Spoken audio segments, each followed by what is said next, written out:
Hello, hello. What is going on, everybody? First question, can you hear me okay? Second question, do I look okay? And if both of those are yes, then we'll continue. But if any of them are bad, I'm out of here. Okay. Now, I noticed my quality was dipping when the intro was going on. I'm hoping it's not that bad throughout. But I don't know. I don't know anymore, guys. I'll figure it out someday. I feel like I always say that. Yeah, I got to figure out how to like hardwire myself in again. For some reason, when I try to do it on this new router I got, it doesn't work at all. So I got to like contact the internet providers and all that kind of stuff. So I'm on the Wi-Fi right now, but that is better on this router than me being hardwired on the other router from a few weeks ago. But look, we got 93 people in here. We've got stuff to talk about tonight. We're going to talk about more VHS news. There's some VHS tapes coming out. We've also got, I'm going to show you guys this Neverending Story box set. I've kind of showed you on the thumbnail, but when I saw it, I was like, holy crap. I got to show this off. And then I'm going to talk about some 2025 physical media predictions. Okay, I'm going to make some. They're not going to be softball predictions. Okay, they're going to be bold predictions. You know what that means? Probably none of them will happen. But if one of them happens, I get to say that I called it right here. Okay, so these are going to be bold predictions. All right, they're not going to be, oh, we're getting blah blah blah in 2025 because it's the 50th anniversary. Not that kind of predictions. Okay, bold predictions. All right. Of course, that's always subjective. Let's get into the chat, guys. Let me see what you guys are saying that I'm sounding like. Yeah, VHS is making a comeback. That's not a part of my bold prediction tonight, but that I could have put that in there. I've got 7 that I'm going to talk about. I could have put in there. VHS is going to be making a massive comeback. It's going to sell more than 4K in 2025. Oh my goodness. Let's see. All clear. Just got the latest Mary with Media video. Yeah, go check out my wife and I's latest video. We reviewed 6 movies on that video. We reviewed Speak No Evil, Trap, Cuckoo or Cuckoo, however you pronounce it, Oddity, The Substance, and I forget what else. There was something. I blinked twice. That's what it was. Okay, you all say I look good enough, right? As good as I can possibly look. You know, I will say I watched a movie. I finished it today. I actually started it last night and I finished it today. And I'm not going to say what it is because I'm going to be talking about it in a video coming up. But it is a new release. You guys can maybe guess it in the chat if you want to. It is a new release. And it's probably my favorite first-time watch of the year. I thought it was so good, it blew me away. I couldn't believe how good it was. I was just completely engrossed in the movie like the whole time. So try to guess what it is. It's a new release. It's a new 4K. I'm going to be talking about it in an upcoming video. I just want to see if any of you all can guess it based on that. All right, we've got The Wall of Kevin Kruger to get into, guys. Top 5 worst Christmas movies. Didn't you ask this last week, Kevin? Worst? Or did you ask best? Worst is tough. Fred Claus, 4 Christmases. These are movies that I've seen once and have never returned to. I can't even say they're the worst. I just didn't feel like returning to them. So I guess they weren't that good. Surviving Christmas. Is that the one with Ben Affleck? That wasn't that good, right? This will probably take some heat, but I never liked this one. I never liked this Rankin Bass cartoon when I was a kid. Santa Claus is Coming to Town. I've never been a big fan of that one. That's 4. And then lastly, I'm sure there's like a big obvious one, like a kid's one that's super stupid. I can't think of it though. Santa Claus 3. There we go. The Santa Claus 3 is horrendous. It's horrendous. Underrated Robert De Niro movie. I don't know. I'm trying to think of one that's not like super iconic. Let me see. Robert De Niro films.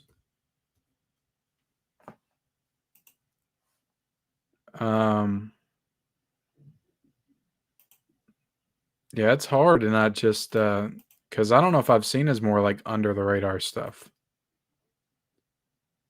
I mean, I couldn't say like Cape Fear. Like I feel like Cape Fear's too known. Shark Tale. It's definitely Shark Tale.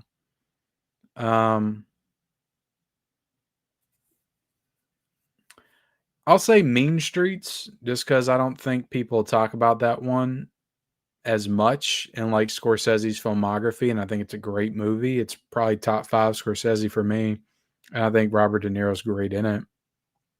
But I know that's not like the meaning of the question. Like it should be a movie that's more underseen, like Ronin, but I haven't seen Ronin. Let's see. What's your favorite action movie from 2007? That's a good question, Kevin.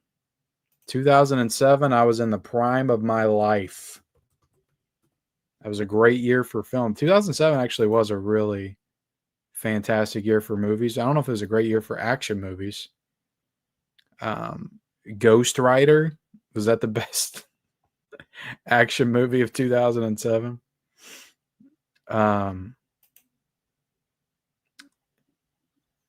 Could I say No Country for Old Men? Does that count as action? How about Hot Fuzz? Could I count Hot Fuzz? That's kind of an action parody movie. I haven't seen Hot Fuzz since it came out though, so I don't even know if I could genuinely pick that one. I mean, Death Proof is more of a horror movie. Yeah, looking through these titles, not a great year for action. 2007. I mean, we got Spider-Man 3, Hot Fuzz, and that's pretty much it. If you want to count Spider-Man 3 as action, I mean, it's action adventure. Not a great year for action. Ghost Rider. Yeah. First Blu-ray I bought from Arrow was House. House. That's how I discovered Arrow because I hadn't seen that movie in forever. I remember watching it when I was a kid, and I just looked it up on Amazon because I'm like, I want to buy this. And I saw the little arrow symbol, and I was like, what is this? And I bought it. And I was like, holy crap, a bunch of new special. What is Arrow? And then I just got into Arrow. I think American Werewolf in London was like maybe. Creepshow 2 was the next one because I remember that from when I was a kid. I bought that one next. And then just the standard version. I'm still sore about not getting the box set of Creepshow 2. But American Werewolf in London was... No, Waterworld was my first hard box Arrow. Waterworld was the first on Blu-ray. That was the first hard box Arrow I ever got. Let's see. I can't answer all these, Kevin. I'm sorry. That's a tough one.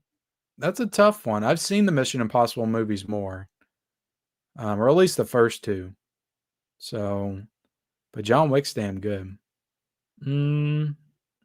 That's a tough one. If you're asking me like which ones I'd rather watch now, like if I was going to binge through one, I guess John Wick. I don't know. Keanu Reeves or Nick Cage? Nick Cage. Nick Cage. Yeah, that would be good. What's up, Bucky? There's a lot of possibilities. We could be going in a variety of directions. I haven't seen A Smile 2, Timmy. What? Yeah, Walmart is that wasn't what this isn't one of my predictions, but let's predict that Walmart just needs to hang it up. in 2025. Just admit they failed and move on. Okay. Just go back to having a couple of DVD dump bins and give it all to somebody else. Amazon, Groove, Barnes and Noble. Barnes and Noble could take it all over,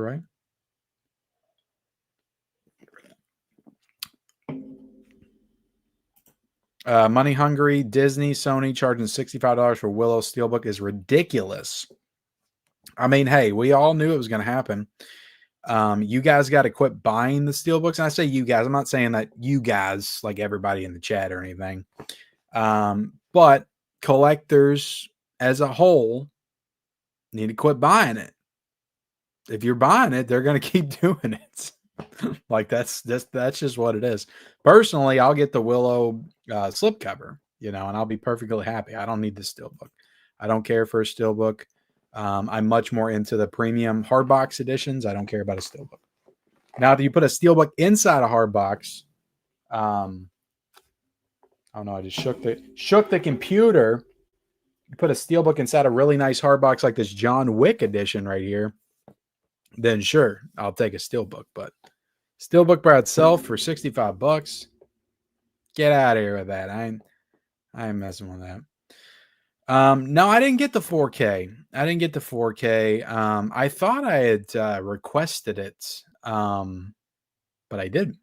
I think I just subconsciously knew I hated that movie and I didn't need it in my collection, so I didn't request it. I didn't get it in. So I don't care. I don't need Beetlejuice.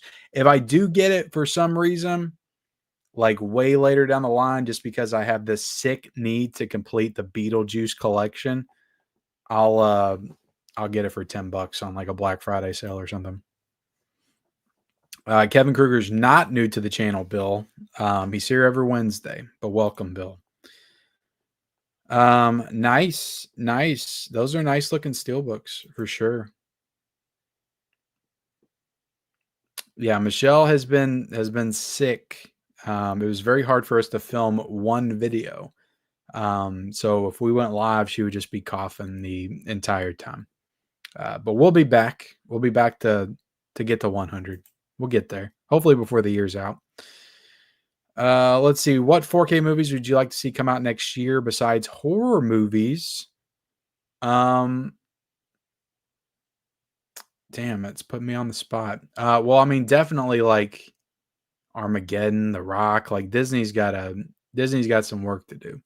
Armageddon, The Rock, Gone in 60 Seconds, Con Air. Like these are movies that I really want to see in 4K for sure. Also, Nightcrawler. I want Nightcrawler in 4K. I would love Second Sight to do that.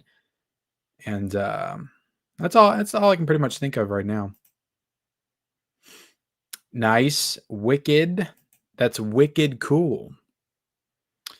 What releases are you excited for in December? Mine is Terrifier 3 4K and Alien Romulus 4K.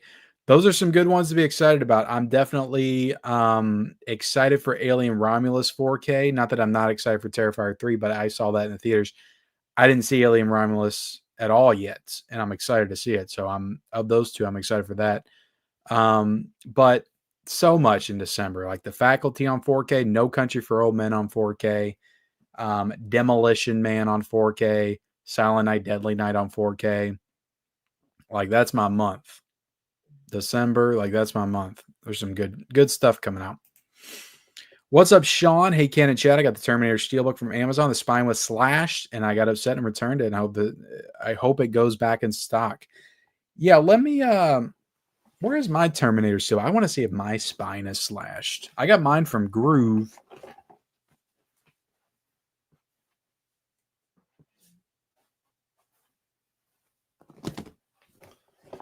So I did review the Terminator on 4K, I think last Friday, but I also got this beautiful Terminator Steelbook. And I'm looking, and I'm not seeing no slashes. So guys, you got to go Groove. Okay, a lot of these Steelbooks from Warner Brothers, they will go up for pre-order on Groove before Amazon. All right, and I usually try to promote that on my Instagram at least. Like I'll share it in my stories or whatever. But I'll try to do it on YouTube as well. But You got to go Groove. I think they're better on packaging than Amazon, and they're usually cheaper than Amazon when it first goes up. The only bad thing is they will sell out quickly. Like I think the 7 4K Steelbook is sold out, but the 7 4K Digipack is up for pre-order on Groove right now. That's actually on Groove, and I think it's on Amazon, but it's $25 on Groove, and I think it's like 27 on Amazon right now. So again, I would go Groove.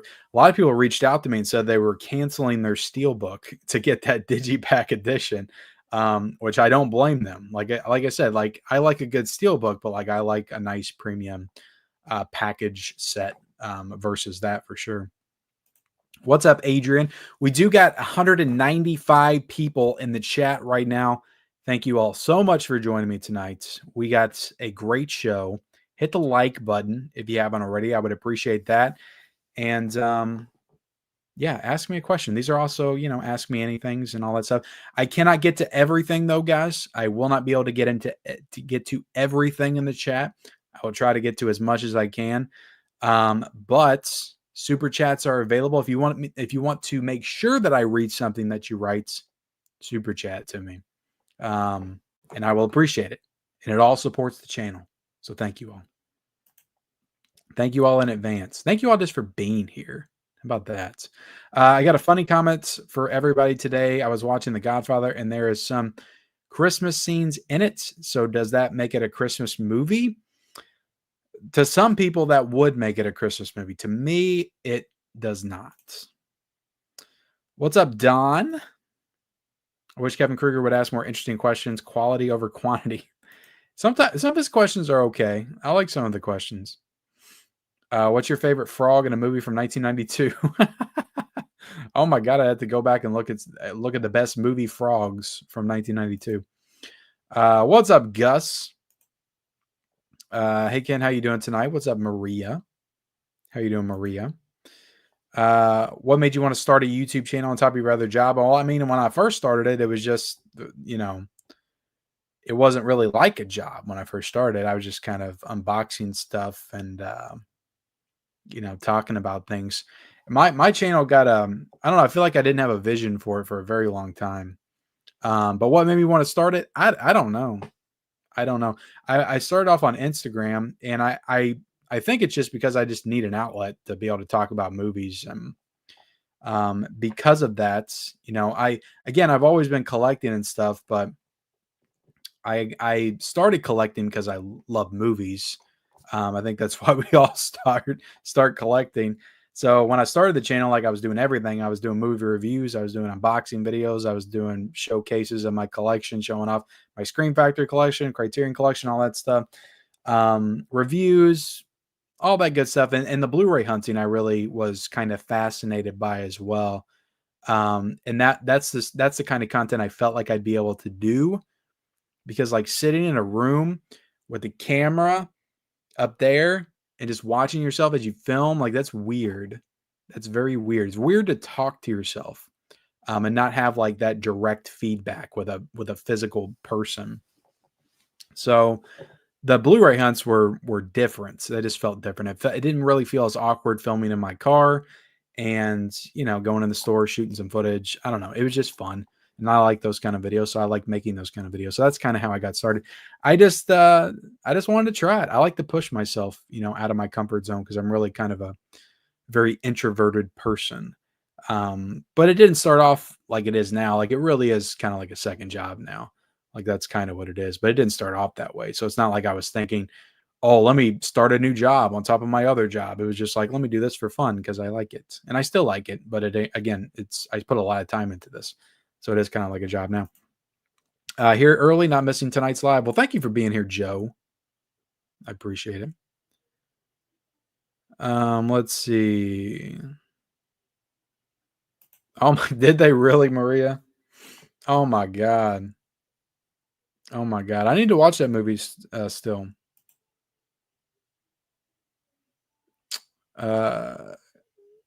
Haiti Acne? I don't know what you mean, Marius. Just bought both Deadpool Steelbooks for $179. Damn. Where did you get those? eBay? 179. You're crazy. My daughter is not interested in Wicked. She could care less.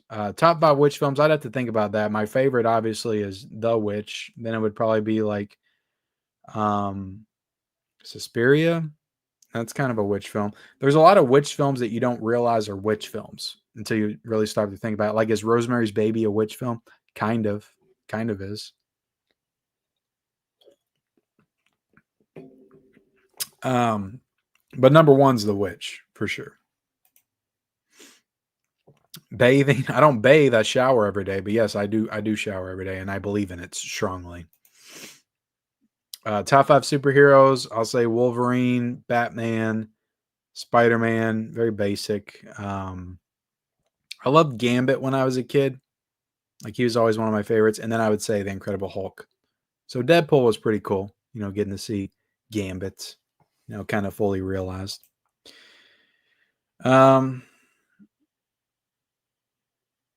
Why do you think this year was lighter overall on physical media releases and sales than previous years? Well, I mean, I don't really.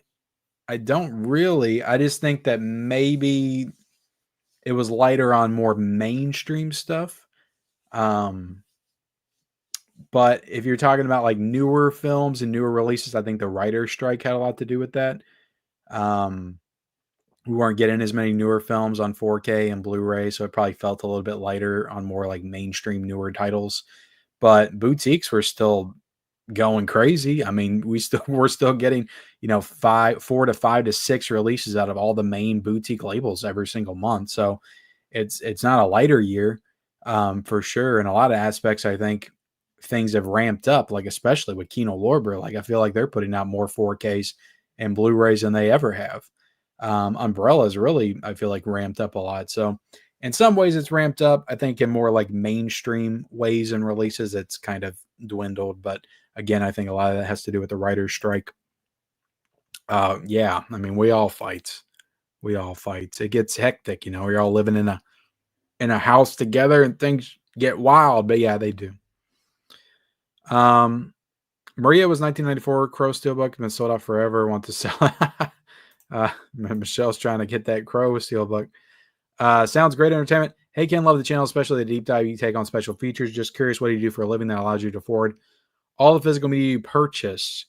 I'm a warehouse supervisor, is what I do for a living. But to be honest, like, a lot of what I'm able to purchase is funded by the channel, to be completely honest, from like monetization, also the affiliate links that I use or that I promote.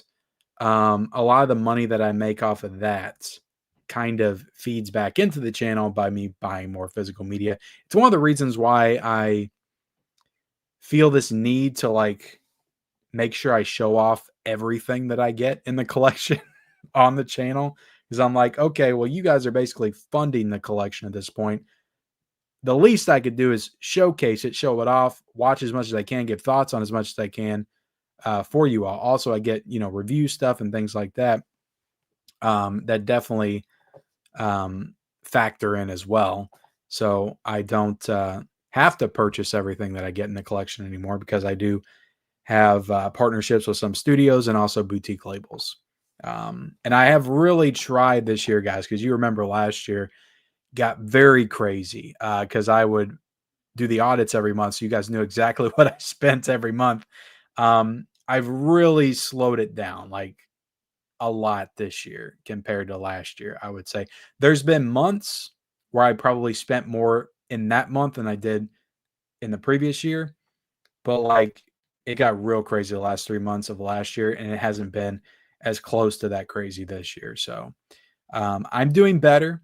I am. How's Michelle doing? She's doing better. Still has a cough, but she's feeling better overall. Oh my God, they just now shipped that Steelbook? Holy crap. Guys, I'm way behind in this chat already. My goodness. What's up, Tyler? What's up, Video Game Drone? Do you have that, Jess? Did you already get it? What's up, Magic Hands? What's up, Movie Hunter? What's up, Jorge? Least favorite Giallo? It's I don't know. That's a tough one to answer. I guess I forget the name of it. It's like the girl in the what was it called?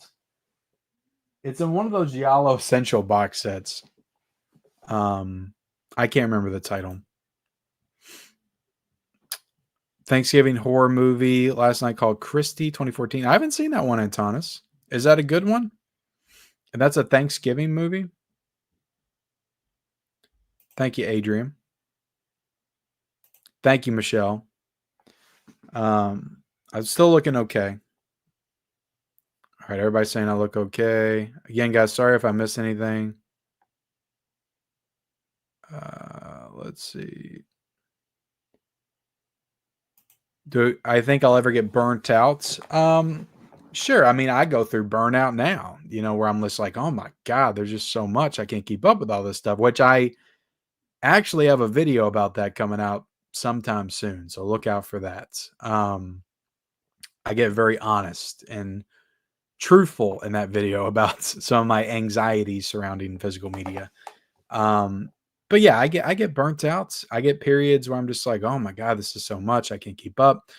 And then I just get excited, because something cool gets announced again. So will I ever get burnt out? I mean, sure, probably. But I've been going strong for a long time. I think it's not about like getting burnt out completely. It's about, slowing down in spots when you feel like you need to slow down. Don't feel like you have to get everything and then ramp up in spots where there's just a lot of cool stuff coming out and then slow it down again, peaks and valleys, peaks and valleys. But yeah, definitely there's been periods where I've been so hot and heavy and I got to pull myself out of that. Not an interesting question. I'm sorry. Why don't you ask me an interesting one, Daniel? What's up, 4K Media Guy? I like Christmas with the Cranks. I will say the most underrated Christmas movie for me is Deck the Halls. I love Deck the Halls with Danny DeVito and Matthew Broderick to the point where I feel like I got to watch that one like every year. It's becoming like one of my favorites. And it's not like the greatest of all time or anything. I'm not saying it's up there with Christmas Vacation, but I just think it's one that people overlook. And I always just have a hell of a time watching that movie. So I love it. That's a Christmas movie? Or no, you're saying De Niro. Oh, last movie stand. What's up, man? Loves Jack Frost. Yeah, I saw that in 2006, and I can't remember if I saw it at the theater or if I saw it. Maybe I saw it the Christmas after on DVD. I can't remember. But I hated it. I hated it. But I also did not like the Santa Claus 2 very much when I first saw it, and I rewatched that and liked it. So maybe you're right. Maybe I will like it. A Simple Plan could be. Midnight Run. Well, that's not a newer one. King of Comedy. Hey, Ken, I like your channel. I appreciate that. Mallrats is your first arrow. Was that the 4K or the regular Blu-ray? I didn't get that one. I didn't even get White Christmas yet. Like I'm holding off on White Christmas. I think I'm going to put my order in probably next week so I can get it in time for like the beginning of December. White Christmas is for sure like probably top 5 Christmas movies for me. I love the movie, but it's got to be a little closer to Christmas to watch that movie. I can't watch that in November. But How the Grinch Stole Christmas, I'll probably get it at some point, but there's something in me like I can't spend $26 on a movie that's 26 minutes. So there's just something about that, and it's a cartoon from the 60s that I don't know. I just don't 4K might improve that, some, but it's just not something I feel like I need in 4K. I've got it on Blu-ray. It's like that's probably good enough for a Grinch, the Grinch Who Stole Christmas.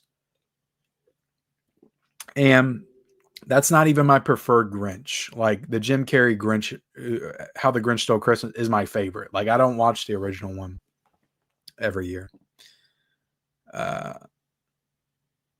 Oh, that's a good question, Dave. That's a good question. It's I mean, it's a three-way tie for me. Vinegar Syndrome, Second Sight, Arrow Video. I think that Vinegar Syndrome has the most innovation, and they do different kinds of cool stuff. Severin tries to sometimes, but they fall flat on their face when they do it, it feels like. But Vinegar Syndrome usually knocks it out of the park when they try something very innovative and different and new. Like, look at that Tenet 4K, which I haven't even watched that yet. I need to watch that. Just the way that opens up with the doors, so freaking cool.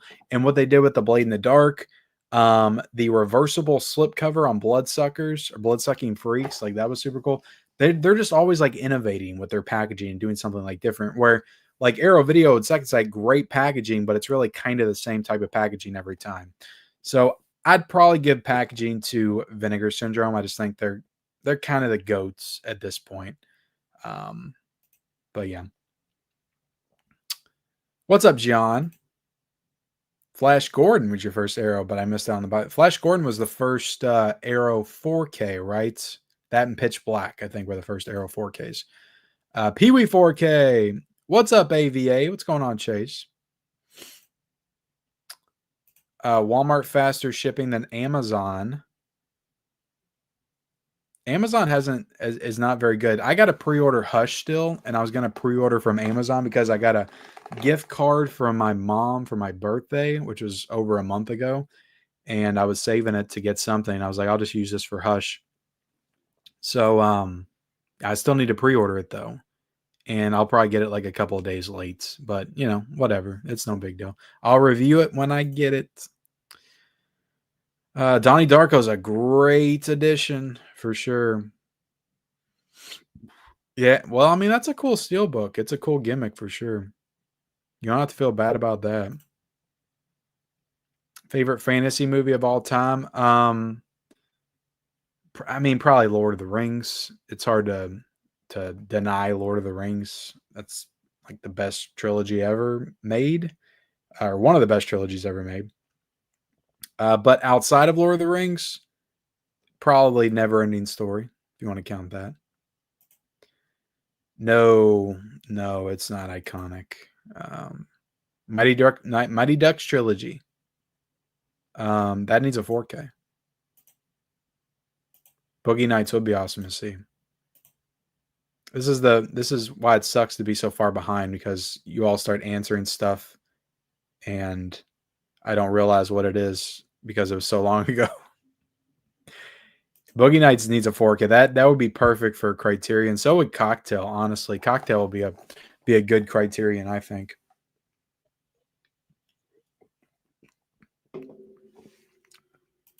Oh, nice. You're watching from Australia, Philip.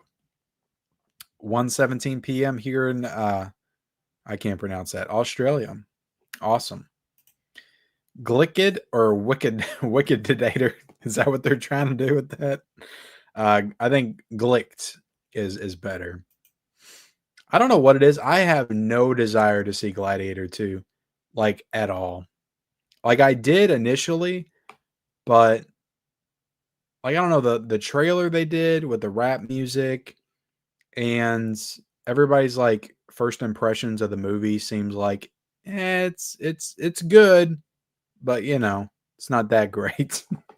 I'm like, well, I don't want to see this. Like Gladiator is like one of the greatest movies of all time. Like, and now you're making a sequel that's just like good but not great. Like, come on.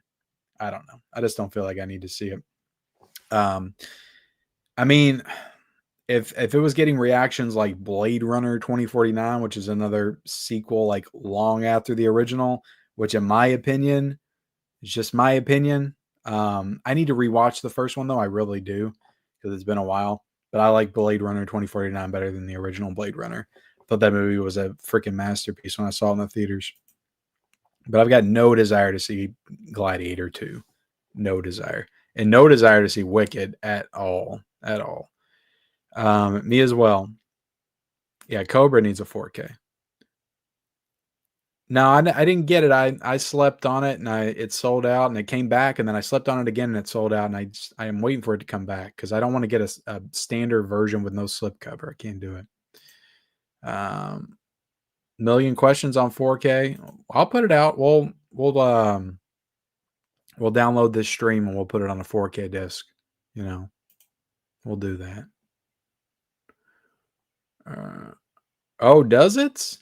I needed to see that UK Steelbook. I don't think I've seen anybody unbox it or anything.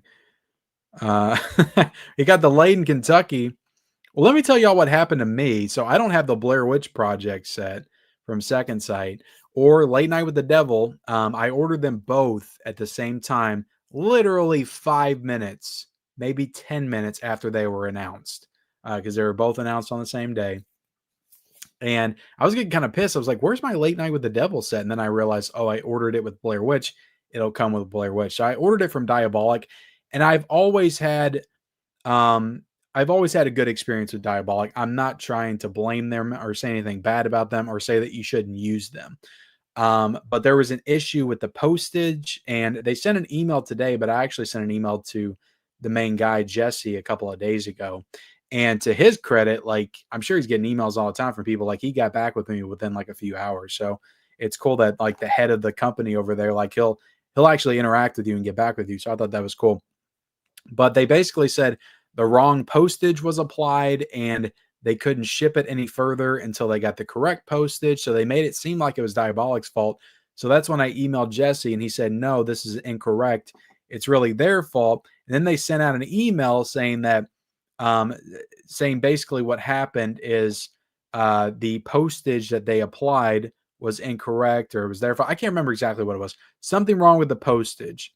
And they tried to get all of the boxes back to ship to us directly, and they couldn't because they're already in process. So USPS, I think, wouldn't send it back to them. So it's a whole big mess right now. I guess we're just waiting for them to apply the proper postage so they can send it to me. But I'm literally freaking chomping at the bit. I've seen everybody post about that damn Blair Witch set on Instagram. People doing reviews saying it's great. And I am so in the mood to watch that movie. Like, I'm so in the mood to watch Blair Witch right now. It's not even funny, especially after watching all the Hell House movies and Frogman. Like, I'm just ready to watch found footage. And yeah, it's essentially lost in the mail. So hopefully it gets on its way to me before 2025, I guess. And the Late Night with the Devil, like, I really want to watch that in 4K. That's not a huge deal because I got the movie, but I mean, I also have Blair Witch, but I want to watch all the special features and see the movie how it was supposed to be seen. Anyway, 246 people in the chat right now, guys. Hit the like button if you haven't already. I've got a very exciting giveaway if we get up to 150 likes, okay? I don't want to lead you all on. It's not super exciting, but it's sort of exciting because it's a new release, okay? So we get to 150 likes, I'll give away the digital code.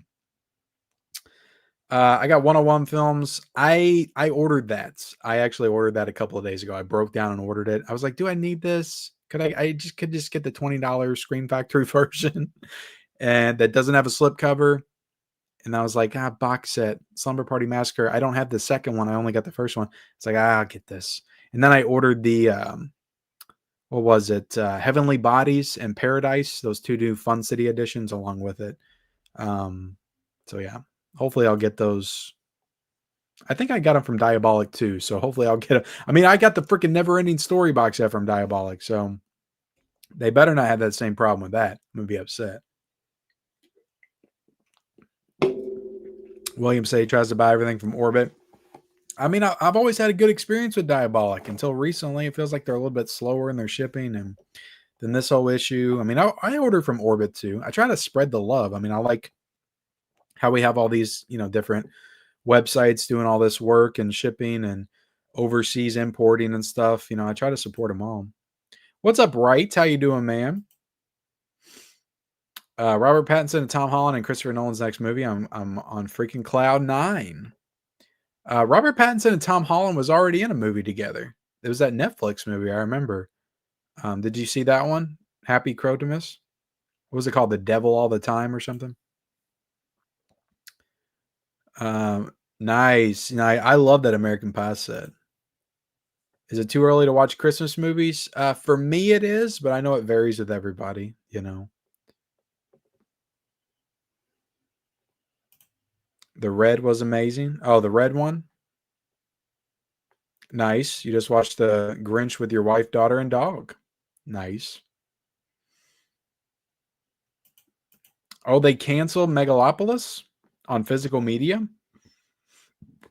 I don't see Vinegar Syndrome picking that up, but maybe.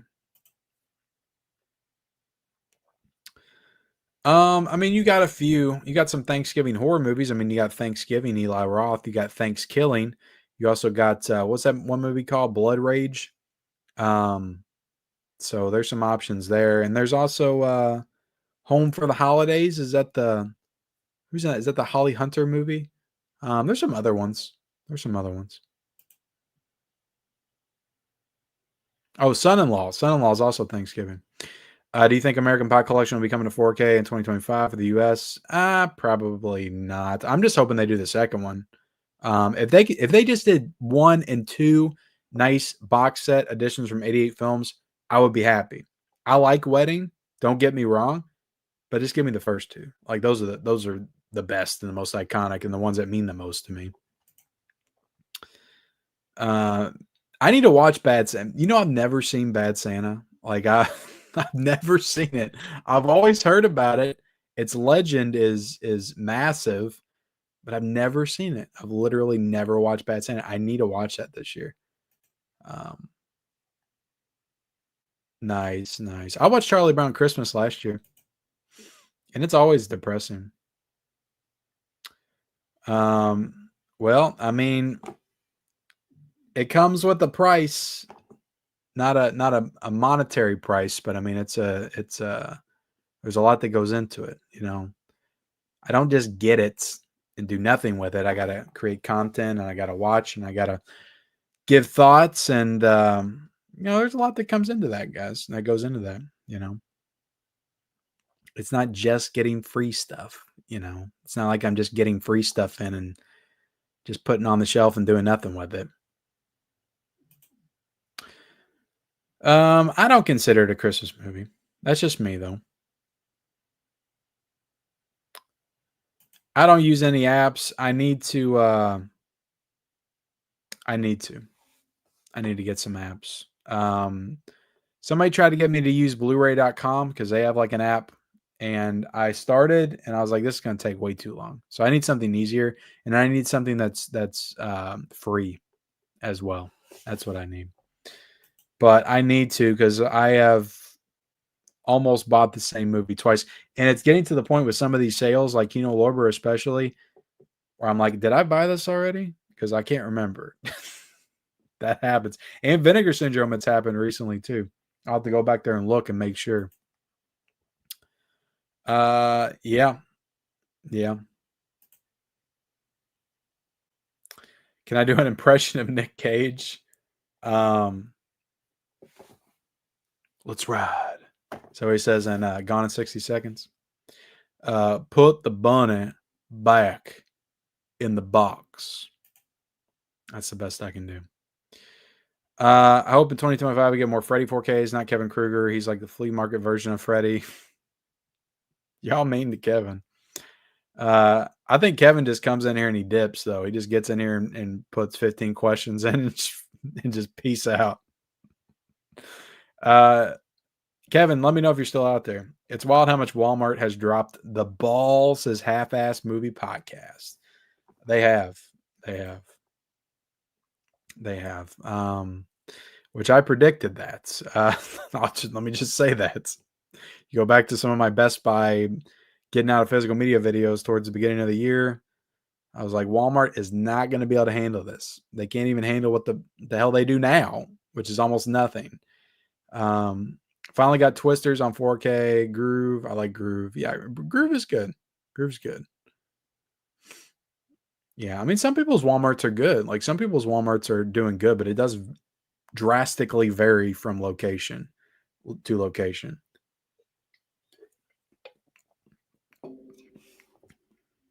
Like I saw an image of I think Garrett shared this from Born to Be Rad, but it was somebody else too. Somebody might have sent me a post, but A24 special editions in Walmart. There was A24 editions of Midsummer, Stop Making Sense, and I think The Last Black Man in San Francisco. I think the A24 like big editions, they were in Walmarts, like up on the shelf, like regular movies. I was like, what the hell is this?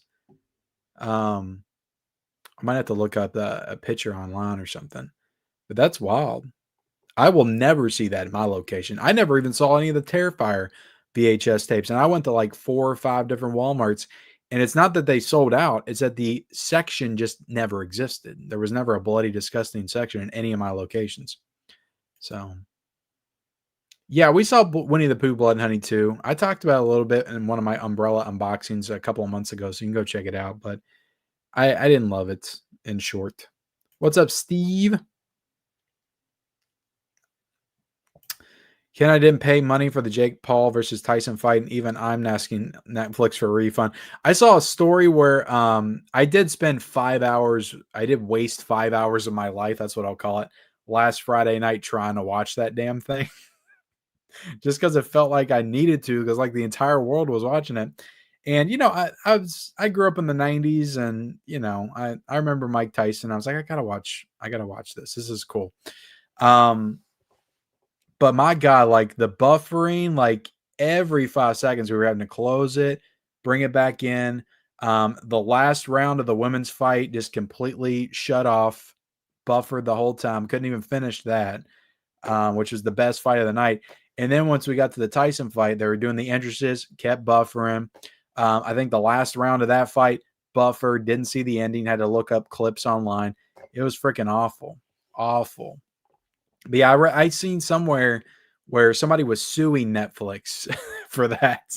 I was like, good luck with that. Deck the Halls. If I could recommend one Christmas movie, it would be Deck the Halls, because that's one that not a lot of people talk about. I don't think enough people have seen. And I think when it came out, it was pretty panned, like critically, and people just didn't give it the time of day.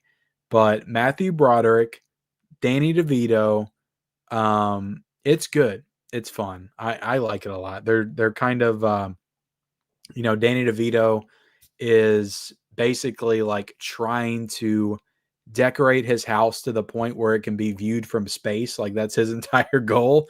And it gets on Matthew Broderick's nerves, and they go to war over it, basically. So it's warring neighbors, but I love it. I think it's super fun. I've always loved it. So yeah, one of my favorite Christmas movies. See, I've only seen that one once, Chase, and I don't remember liking it that much. I thought Mel Gibson was very weird in that movie. But I remember thinking the first one was okay, the first Daddy's Home. Maybe I need to rewatch it though. Dudley Moore's a Santa Claus. I haven't seen that since I was a kid. Didn't I get a 4K? Didn't I put that out on 4K? Guys, we got 260 people in here watching. Thank you all for being here. Hit the like button if you haven't already. I would appreciate it. See, people like Four Christmases. Maybe that's one I need to check out again.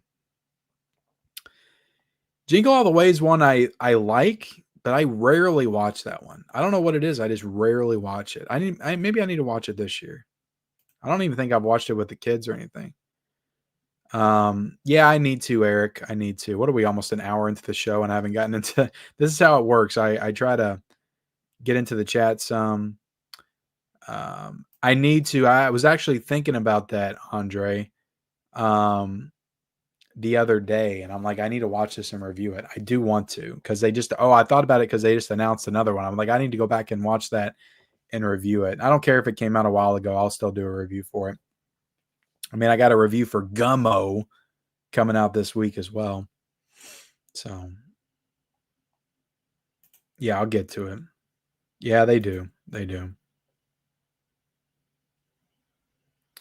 Yeah, I go into a lot of that stuff. A lot of that stuff. They do have the best basic packaging, Mozart. You're right about that. Oh, that's a tough one. I don't know if I'd be able to answer that. I don't know if I'd be able to answer that. That as Adam Sandler in his prime versus Jim Carrey in his prime. I guess I'll go Jim Carrey. I think the lineup of the Ace Ventura movies, Dumb and Dumber, The Mask, Cable Guy, Liar Liar. I don't know if you could throw the Truman Show in there. That's not really a comedy. Um, oh, but you just said movies. Yeah, the Truman Show, Man on the Moon, How the Grinch Stole Christmas, Me, Myself, and Irene, which is one of the most underrated comedies there is, versus Sandler's, Airheads, Billy Madison, Happy Gilmore, Waterboy, Wedding Singer, all great movies. I love all those movies. Big Daddy, Mr. Deeds. I think Carrie edges him out a little bit because Carrie got to the more dramatic stuff earlier than Adam did, I feel like. So I think that edges out his filmography like in his prime, makes Jim just a little bit stronger. But overall, I mean, Adam kind of shot himself in the foot in the past few years. I mean, he's gotten back to doing some good movies. Uncut Gems, I thought Hustle was pretty good on Netflix, but Jim Carrey kind of stopped. So for a little bit, and Jim Carrey's had some stinkers though recently too. I don't know. That's a tough one. That's a tough one. I'd still say Jim Carrey.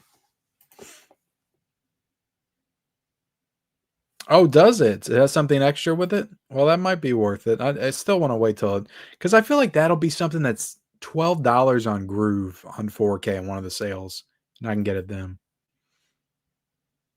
What's Saving Christmas? What question, Antonis? I am getting 7 on 4K, yes.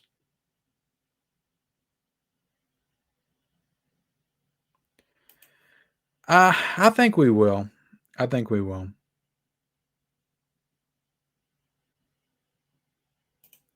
I think Warner Archive just did Rain People, so I don't know if we're gonna get that. Oh, they officially announced it? Well, I'll be Uncle Buck, huh? Let me see if I can look it up. And then we'll get into the Neverending Story set, guys. Kino. Oh, they announced. I see Orca. I don't see Uncle Buck, though.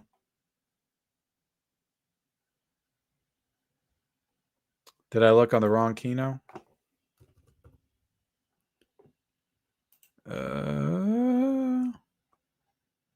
No, I ain't seeing it. Where'd they announce it at?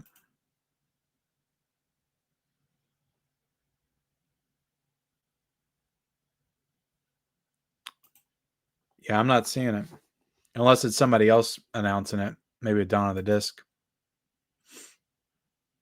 At least they announced it. Hey, I just watched Uncle Buck for the first time on Netflix, I think 3 months ago. Really enjoyed it, so I'll be happy to get that 4K. What's up, Mike?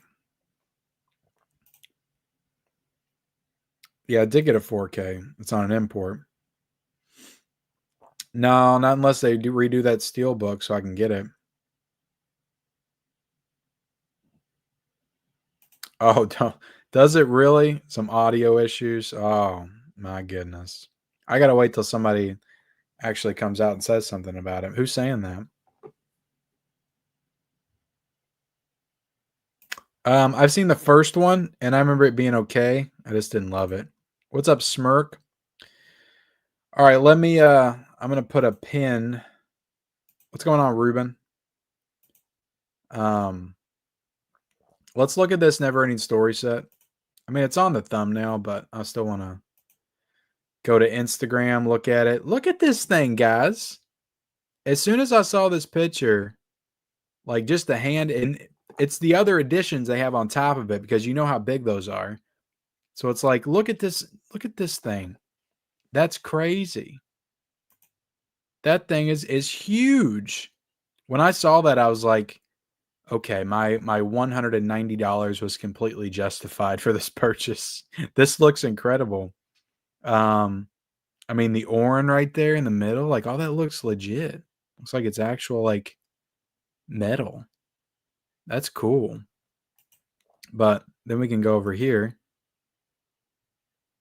Look at the other ones. I got Priscilla, Bridge Too Far, Convoy. And then look at that. Look at that. I cannot wait to have that in my collection. I just can't wait. So I put everything into this. Like I did. I was like, this has to be great, or I'm gonna look stupid for spending $200 on this. Not as bad as the people that spent $300 to get a plastic chainsaw, but it would still be bad. But I felt like I was making the right decision just based on the description when I read it when it was first announced. It seemed like they were gonna really make this legitimate and make it feel super premium and do some cool stuff with it. So I'm glad I got it. I can't wait to watch the movie on 4K, and there's special features and all that stuff. Guys, I'm excited. I'm very excited. That and Demolition Man on 4K are easily my two most anticipated for the rest of the year. And this should be shipping soon. Like it's technically a November release. I knew I wouldn't get it in November, but technically a November release. But this thing is crazy. Look at everybody in the chat. You got Chase up there at the top. Go ahead and send my Convoy and those others with my Neverending story set so I can review them for the channel. I love them forever. Did you get Neverending story, Chase, or did you get Convo if you're still out there? Yeah, people are excited. Look at that. There ain't nobody bitching about that. Crazy. Yeah, I'm so happy I decided to get that, because I was sick to my stomach after I ordered it. I was like, oh my God, I spent so much. What is wrong with me? Why did I spend that much on one movie? I am sick in the head. What is going on? So I'm glad it looks like this because this feels justified to me. I don't know what you guys think. You guys probably still think I'm an idiot, but it feels justified. Let's talk about this real quick too, guys. Speaking of $300 plastic chainsaw, Dark Sky Films announced a VHS tape of Henry Portrait of a Serial Killer. So yeah, I VHS is here to stay. It looks like it's going to be as dominant of a format as Blu-ray in 2025. It feels like VHS is alive and well. I don't think it'll beat DVD, but VHS is on the rise. I mean, you got Dark Sky selling VHS, Umbrella's doing VHSs. We haven't seen Arrow do one yet. Or have we seen Scream Factory do one? I don't think so, but we got the Walmart Bloody Disgusting exclusives, and all kinds of people do custom ones online. So I don't know. What do you guys think about this? Presented in VHS format, runtime is 83 minutes. I'm kind of mad at myself I didn't get that Arrow set because that Arrow set was a UK exclusive. I was hoping they'd bring it to the US, and they never did. But are you guys into this? I could definitely see Dark Sky doing more Texas Chainsaw VHSs for sure. They had one in the $300 set, but I could see them doing a couple of standalones with different artwork just for people to get. But yeah, I don't know if they have the license for Henry or not. So are they going to be doing like a special 4K edition of this? I don't know. I mean, it looks cool, if you like that kind of stuff. But I mean, let's be honest. If you love Henry Portrait of a Serial Killer, you probably bought the 4K from Arrow Video. And if you're going to watch one, are you going to watch the VHS or are you going to watch the 4K from Arrow Video? I don't know. But this one comes out on this week, actually. It just came out. I guess they just announced it and it came out November the 19th for $29.98. Do you guys think that's a good price point for $29.98? I mean, it's Dark Sky, so I was expecting it would be like $70 or something, for a VHS. It's pretty much what they do, $50 chainsaw, $100 VHS, $50 4K, and a $100 box set that justifies a $300 box set. Oh my goodness. Dark Sky Films. Dark Sky Films. Yeah, let me know what you guys think about this. If this is something you're interested in, I thought it was interesting, so I thought I'd bring it up tonight in the stream. Let me take this down.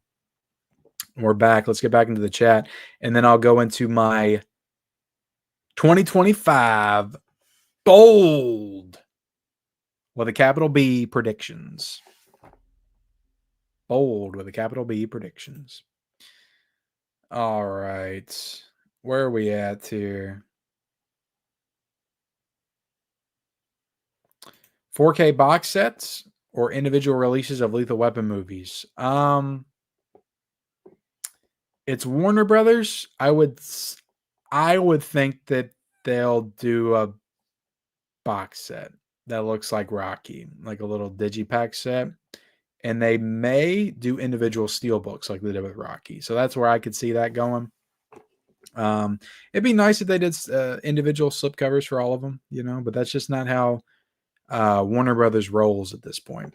The Oceans movies, they did a box set for a triple pack, and then they did individual steelbooks. So it's kind of their model. So that's what I would expect. I think we'll get Lethal Weapon movies in 2025, though. And I think we'll get them like I just said. I think it'll be Groove exclusives, or maybe not Groove exclusives, also on Amazon, but they'll be on Groove. Warner Brothers steelbooks for all 4 of the films, individual steelbooks, and then they'll have a 4-pack of the movies on 4K. And they won't have Blu-rays in there. Sudden Death on 4K and Taking of Beverly Hills on DVD from Kino Lorber. Nice. Sudden Death was good. I like Sudden Death. That Jean-Claude Van Damme. Yeah.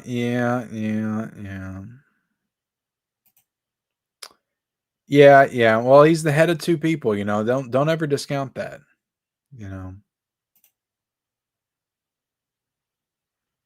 Oh, damn. You had to pay that much? Did it already sell out? Damn. I was going to get it. I didn't know it already sold out. Cool. Yeah, I guess somebody's announced it on Instagram. Let me pull up my Instagram real quick and I'll see. Probably come up first thing. Okay, so they haven't shown the cover art or anything like that, but it's coming February the 18th. Uncle Buck. Finally. Uncle Buck is here. Yeah, I'm excited. I like that movie. Yeah, I mean, it's, that would be cool now if they did a movie, but it's like back then, it's like there were stars. There's not stars anymore. Like everybody just does movies together now. There's no stars. Back then, there were stars. They had egos. It's like you ain't going to have Jim Carrey and Adam Sandler in the same movie. Not when they're at the top of their game because they sell the movie that they're in. So they're going to put them in their own movie, give them their own movie. That's why you never saw Arnold and Sylvester Stallone in the same film, until they were both past their prime. And they did, what was that, Escape Plan? Yeah, unless they're before their prime or after their prime during the 80s and the 90s, like you ain't going to see that kind of stuff. They use those stars to sell those movies. The Ice Storm. Yeah, I know. I'm waiting for the Criterion edition, though, Mozart. Wait for the Criterion edition. Yeah, Strange Darling was really good. I saw that in the theaters. Actually, I enjoyed that one. So is there a 4K German edition, I think?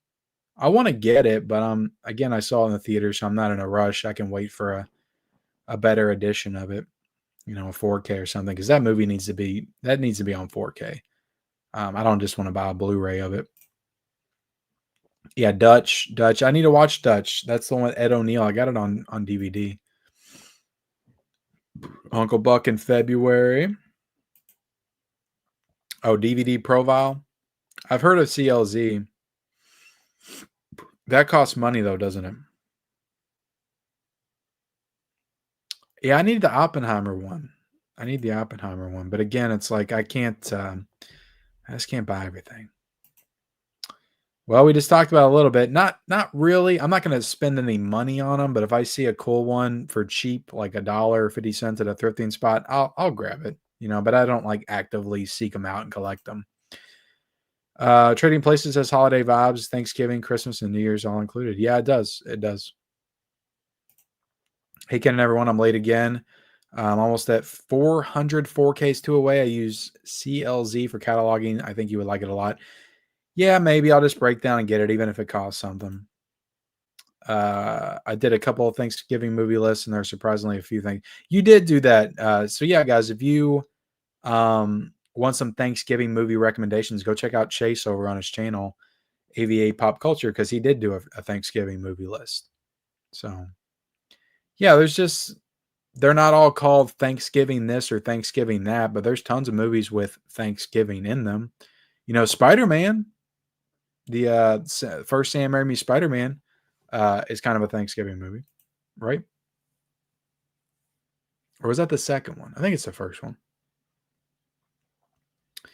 Yeah, well, I've got Son-in-Law on Blu-ray, so I'm good. I got me a good old bootleg copy of that. But yeah, I would love an actual legitimate edition of it with some cool features or something.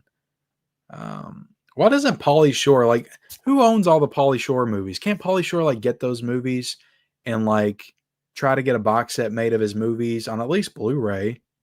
Like, we need that. We need that. Up on the top shelf, that's Zombie, but that's the comic book zombie set from Vinegar Syndrome. That's next to it, unless you're talking about the one on the other side, and that's Kathy's Curse, and then you got the Arrow set, Empire Screams box set underneath. Scrooged. Scrooge is my favorite Christmas Carol movie, but I haven't seen a ton of the classics. What? What, in Walmart? Yeah, you ain't gonna find them in Walmart. Kevin lives in his mom's basement. Well, according to James Cameron, we all do. We all do. And I took offense to that. I'm like, you know what? I am in a basement, but God damn it, I'm in my own basement. Okay, it's not my mother's. It's mine. I paid for this place. Okay, I can sit down here and criticize your 4Ks all I want, James. In my basement, you can't say a damn thing about it. All right. But you know what, James? You actually got a good transfer out there. So, and I haven't really seen a lot of backlash from people. I don't really think I've seen anybody say it's bad. So, which I was kind of worried about because I reviewed it and I wasn't sure. I was gonna be like, is there gonna be a lot of people that think this sucks? And I'm gonna get tons of backlash. And surprisingly, everybody said it looked great. So that was nice. But that video I did, the Terminator 4K review, it's definitely my highest viewed 4K review in the history of the channel. And you can tell when one of your videos starts to take off in the YouTube algorithm because you start to get a lot of people that don't usually watch your content. And they're like, oh my God, this guy. Look, I like to talk about the movie. Okay. You could say that's a flaw of me and the channel. Fine. But this is my outlet for talking about movies and physical media. I'm going to do it the way I want to do it. But you get people flooding in. Oh my God, 8 minutes to get to the 4K review. My God, this guy talks a lot. Blah, blah, blah, blah, blah, blah, blah, blah, blah. I got so many of those comments. I'm like, Jesus, at least they clicked though, right? I was like, man, I guess I should just talk about the 4K for 5 minutes and end the video. Oh, I do want that. That Steelbook is nice. Is that still in stock? Right about. Oh. Sorry, guys, I'm yawning.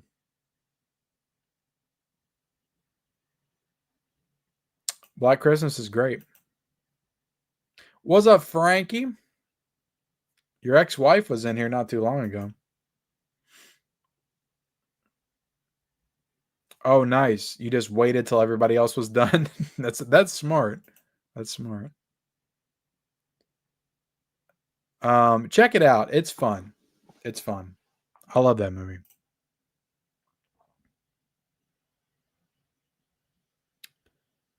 Oh, really? That was at Walmart's? Holy shit. Yeah, it's a fun movie.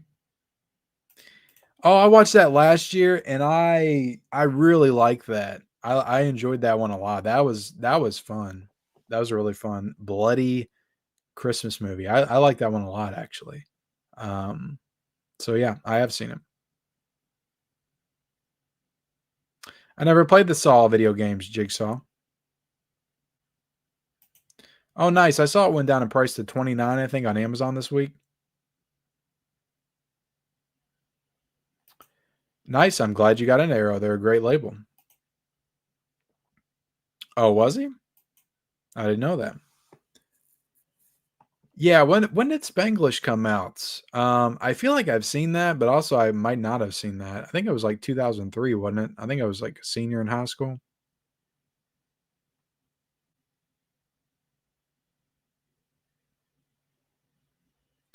Top five '90s comedies that are still not in 4K. Office Space, Dumb and Dumber. Um, well, I mean, Billy Madison, Happy Gilmore are getting 4K, so I'm not going to say that. Wedding Singer, The Mask, and Ace Ventura. You know, all Jim Carrey and Adam Sandler, but well, an Office Space. Yeah, Uncut Gems is a masterpiece. I love Uncut Gems, but I don't think that alone puts Sandler on top. Just my opinion. Yeah, I mean Jim has Truman Show, which I think is damn close to a masterpiece, and Man on the Moon is freaking awesome too. And Eternal Sunshine, Spotless Mind. Oh, you bought it twice, Criterion? Damn. Oh, it's already out of stock? Yeah, well, I mean, if it's for a new movie, that's fine because they've always been around 33, 34 for a new movie 4K Steelbook from Lionsgate, but it's the catalog releases. When they're like 35 to 40, that's when I call BS because they used to be 20 to $22 on the catalogs.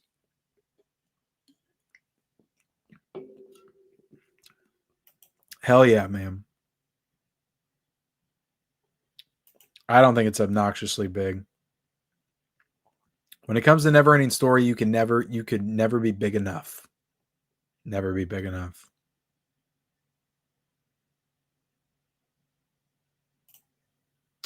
Nice, nice. I felt like it was a little cheaper on Diabolic than Orbit. Oh damn, you was in the Laserdisc, huh, Michelle? Do you still have your Laserdisc collection?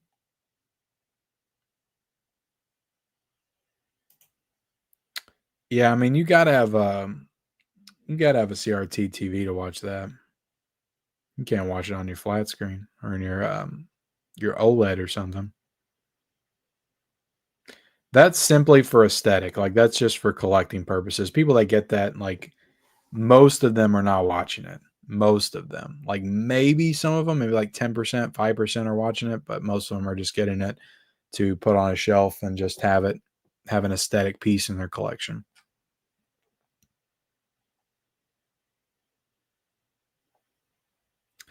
Yeah, I think you have to. I think you have to.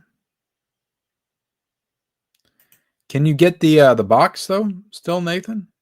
I need the box. I need the box set. Yeah. Yeah. Jay Bros, I'm getting the Neverending Story set as my Christmas present from family members. So excited. My mom took me to see it in the theaters when I was 5 years old, and I loved it ever since. Yeah. Yeah.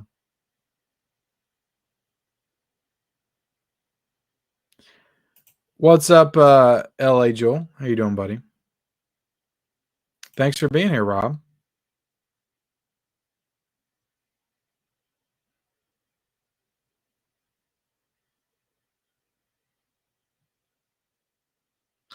Yeah, just because you get laser discs or nice additions doesn't mean you're rich. It just means you allocate your funds towards something else. You prioritize things differently.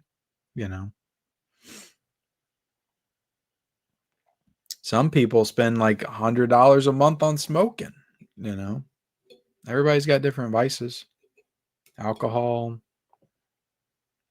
food, people can spend a lot of money waste a lot of money on food. Especially nowadays with like DoorDash. Like I know so many people, it's like, I just DoorDash it, Instacart, all this stuff. I'm like the cheapest person when it comes to that stuff. I don't even get my pizza delivered. I'll literally drive to the pizza place because it's like half a mile away versus have them deliver it because that's an extra charge. I was like, I see all these people like shopping for other people in Kroger, delivering stuff to their cars. I'm like, I'm not doing that. I'm not paying any extra money for that. So I know people they'll spend like $10 to get it DoorDash, and then they'll $10 on tips, and it's like you're ending up spending $30 on a freaking McDonald's combo. Come on.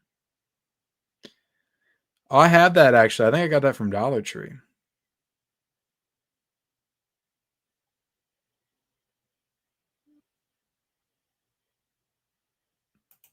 Oh wow. Wow. Your wife too? Well, tell her I'm sorry at some of the things that come out of my mouth. But thank you so much. That means the world. The Terminator trolls engaged again.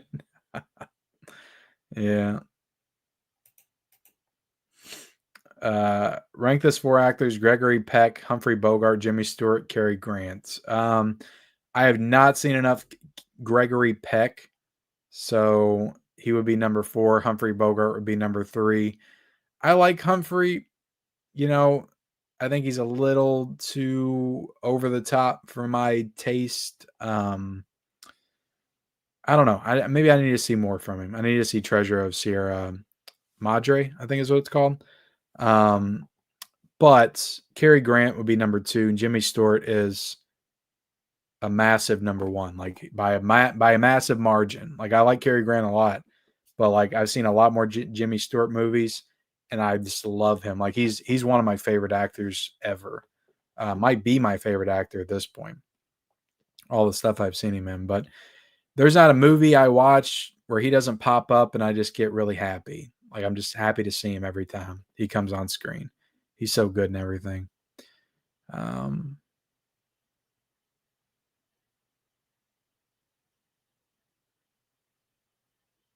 yeah, I got $10 off. That was my refund.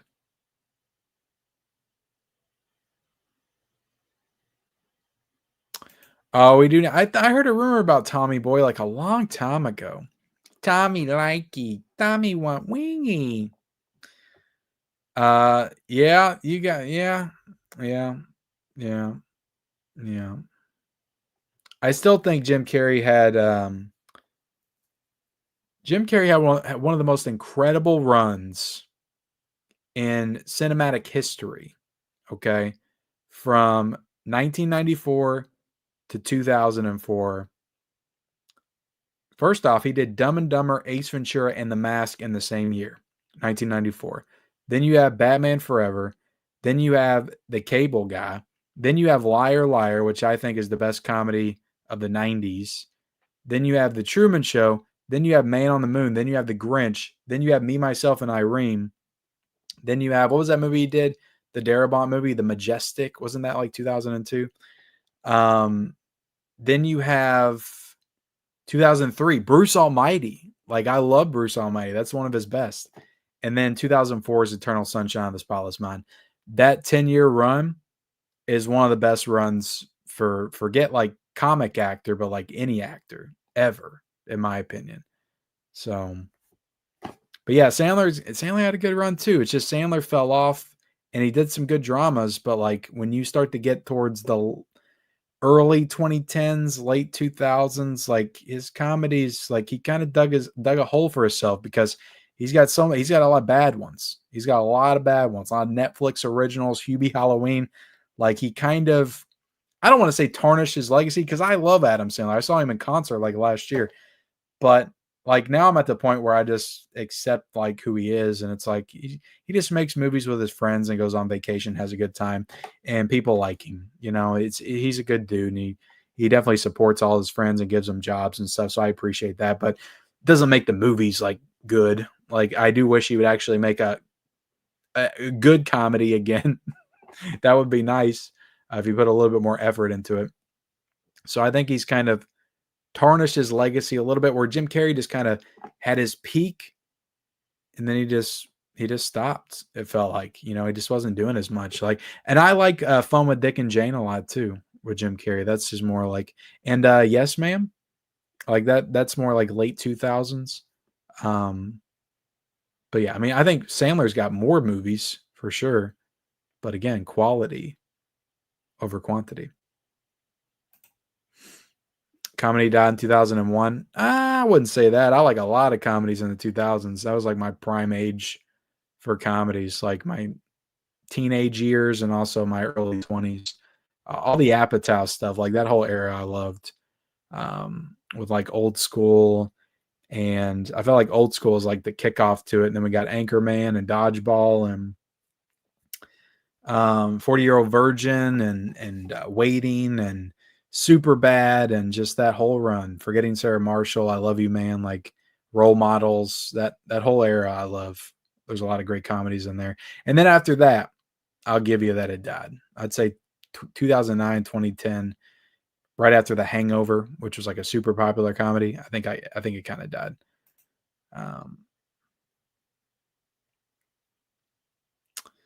Forgay Russ Meyer Vixen. Yeah, I saw that.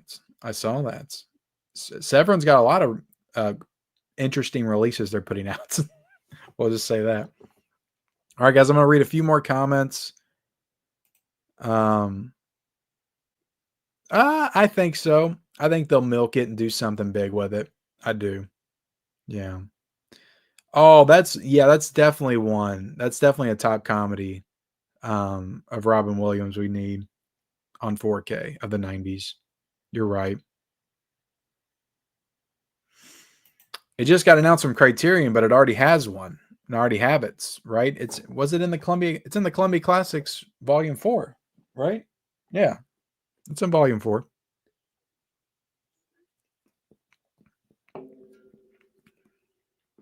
Nice. I need to get me a player.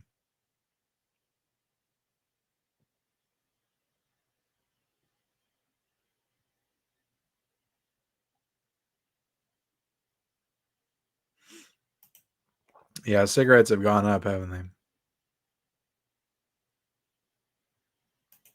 That's what I always say. That's what I always say. Yeah, for me, it's just like it's just lazy and kind of stupid not to. It's like I'm gonna, but at the same time, I know it's people's jobs too, and I'm not trying to take away from people's jobs, but also I'm just cheap when it comes to that stuff. So that's how I roll.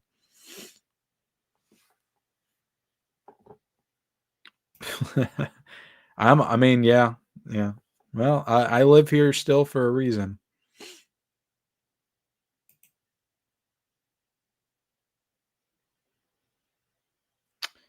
Oh yeah, I haven't even gotten into that Mozart. I haven't even gotten into that. That's a tough one. That's a tough one. You can't even compare those two. Like that's literal night and day. Like you can't compare those two at all. Like even with their acting, like it's just completely different. The types of movies they do. Like, yeah,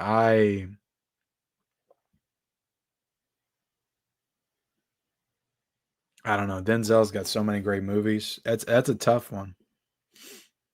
That's a tough one. I get it with Jimmy's voice, but for me it works. Like I'm so um soothed when Jimmy Stewart comes on screen. I don't know, there's something about his voice like that just adds to it, and I'm just into every performance. Like he's so freaking good in Rope, like so insanely good in that movie. But my favorite movie with him is him and John Wayne and The Man Who Shot Liberty Valance, which I think is a masterpiece. But all the Hitchcock stuff like Rear Window and the man who knew too much, is that the one?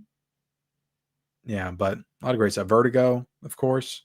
Um, great movies. Great movies.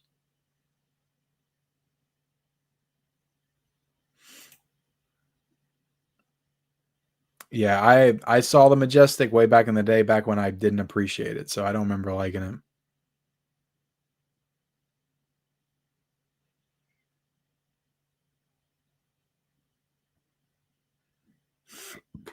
Yeah, I don't do it, Steve. I don't do it.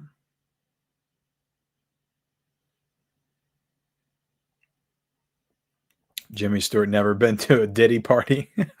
I don't think he did. No, I don't think he did.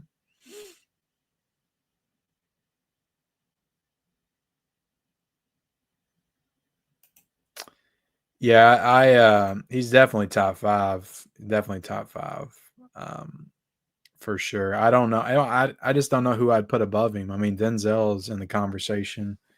I mean, Tom Hanks, of course. Tom Hanks got so many great movies, but it's tough. It's very tough. Also, like I didn't. I'm forgetting about Al Pacino. Like Al Pacino is probably in my top five too, for sure. Um, for sure. All right, let me get into. We pretty much caught up in the chat. I'm going to get into my 2025 before I run out of steam. 2025 bold physical media predictions. Okay, I'm not saying these are going to happen. They're probably not, but they're bold predictions. All right, that I think could happen, and I'm going to give you reasons why I think they could happen. Um, and I'm swinging big. I'm swinging for the fences with this one. So let's get into the first one. And this is one you guys. I don't think you guys will be on board for this one, but I think with us seeing them slightly dip their toes into this year, I think it's possible we could see the return to physical media for Best Buy in 2025. I think Best Buy will return to physical media. And what does that mean? I don't think it means they return to it en masse, but I could see Best Buy thinking to themselves, you know what? Walmart's getting all these exclusive Steelbooks, Groove, they're all selling out. Maybe we just need to get back into the exclusive business and just have some of the big new movie exclusive Steelbooks back in stock. And that's it. We'll just do Steelbooks, maybe a couple slipcovers here and there, maybe a couple boutique labels. We won't get into it hot and heavy, but maybe we could add, some releases back in to the rotation because after all, we do sell all the TVs and the equipment. Why wouldn't we? That only makes sense. I think maybe they'll see a little bit of the revenue that they lost 2024 and they'll announce, hey, we're gonna slightly bring back some physical media releases in 2025. Might not happen. I don't have any information, but that's just based on what happened this year. And again, the Texas Chainsaw Massacre video game Steelbook, and they're still doing video games, so they never got completely out of physical media. Still doing video games, but the video game Steelbook with the movie inside, I don't know. I think that meant something. I think it meant something. So that's my first bold prediction. Okay. And I'm calling it here, guys. Okay. This happens. You can say I said it first. All right. This next one, my number 2, is something I said all the way back in May. And this is when A Nightmare on Elm Street was announced for 4K. And that was the only one that was announced for 4K. And I said, you can go back and check on one of my physical media reports. Arrow Video will do an Elm Street box set. I think it's going to be Arrow Video to do the Elm Street box set in 2025. It just makes sense. Warner Brothers is a frequent collaborator with Arrow Video. They don't collaborate as much. They do every now and then, but they don't as much with Scream Factory. All right. They don't as much with Vinegar Syndrome. They do a lot with Arrow Video. So I think they got a relationship, a partnership. We know they're working on the sequels on 4K. We know they're doing that. What are they going to do with them is the question. Or is Warner Bros. Going to put them out themselves in a little thin, cheap plastic case? And they're going to do Steelbooks, whatever, the Warner Brothers model, like we talked about earlier. Or are they going to license them to Arrow Video to give Nightmare on Elm Street the box set edition, premium edition they deserve. Because I think that Warner Brothers might be smart enough to know that if they let Arrow Video do it, then they're gonna make all kinds of money. They're gonna make a lot of money. Everybody wins. The fans win. Arrow Video wins. Warner Brothers wins. Everybody wins. Okay. So it tipped me off when they just did the first one because I'm like, okay, they're just doing the first one. Maybe Warner Bros. Is like, okay, we want to do the most iconic Nightmare on Elm Street. We want to do the first one. All right. And we'll let you all do the rest of them because people have been coming at Warner Brothers to want to do those movies, either a Blu-ray box set or a 4K box set for years. People have been trying to get those from Warner Brothers for years. So I'm sure that, Arrow Video has approached them. Scream Factory, of course, has approached them. Maybe even Vinegar Syndrome, possibly. But I think Arrow Video got it. I think they got it. There's rumors they're doing Friday the 13th, the ones that are owned by New Line and Warner Brothers. Jason Goes to Hell, Jason X. We just got the Friday the 13th remake. I think it's very possible. That Arrow Video will do an Elm Street box set in 2025, and it's going to light the flippin' world on fire is what it's going to do. All right. Coming in at number 3. This might be the most bold of my predictions yet, of all the ones that we're talking about tonight. And this is based on the fact that they have done it in the past. We have a couple of examples with one specific boutique label, but I think that Disney will license at least 5 films to boutique labels in 2025. And that'll be huge. Like, even if it's just 5, and then maybe in 2026, we can open up the floodgates a little bit more. And it might be more than that next year. But we're starting to see these, I think Fox Searchlights, the Searchlight titles are going to Criterion, which are owned by Disney. I think it was All of Us Strangers and also The Shape of Water is going to Criterion. So it's already kind of starting. And then we got WALL-E a couple of years ago from the Criterion Collection. I feel like they'll dip their toes into a little bit more, especially now since Sony's involved. They might try to nudge them in that direction. I think Criterion, is the safest bet, but I think that Disney will license some stuff to Arrow Video as well. Will they Kino Lorber? I think Kino Lorber is the other one that could probably take some of the Fox catalog, maybe some of the Touchstone catalog as well. I don't really see Scream Factory or Vinegar Syndrome getting involved as much, even though there's some older Disney classics that I think would be awesome, like VSU editions, but I don't think that's going to happen. But I think we'll see Disney license out because we're seeing Disney. I got to give them a little bit of credit, guys. I got to give them a little bit of credit, even though they're making you pay out the ass for it. But they've been putting their TV shows on physical media. They've done some catalog stuff on 4K, some 4K upgrades this year. They got Willow coming. I think they're improving some. So, I don't think it's out of the realm of possibility to see some more boutiques finally get some, maybe not the Disney proper catalog, but the Touchstone, the Fox, Hollywood Pictures, like that kind of stuff. You might see, like, it would be freaking awesome if we got What About Bob, like a box set from Arrow Video or something like that, or even Criterion. Like if Criterion did What About Bob, because I think Fox has What About Bob. I could be wrong, but I think they have What About Bob.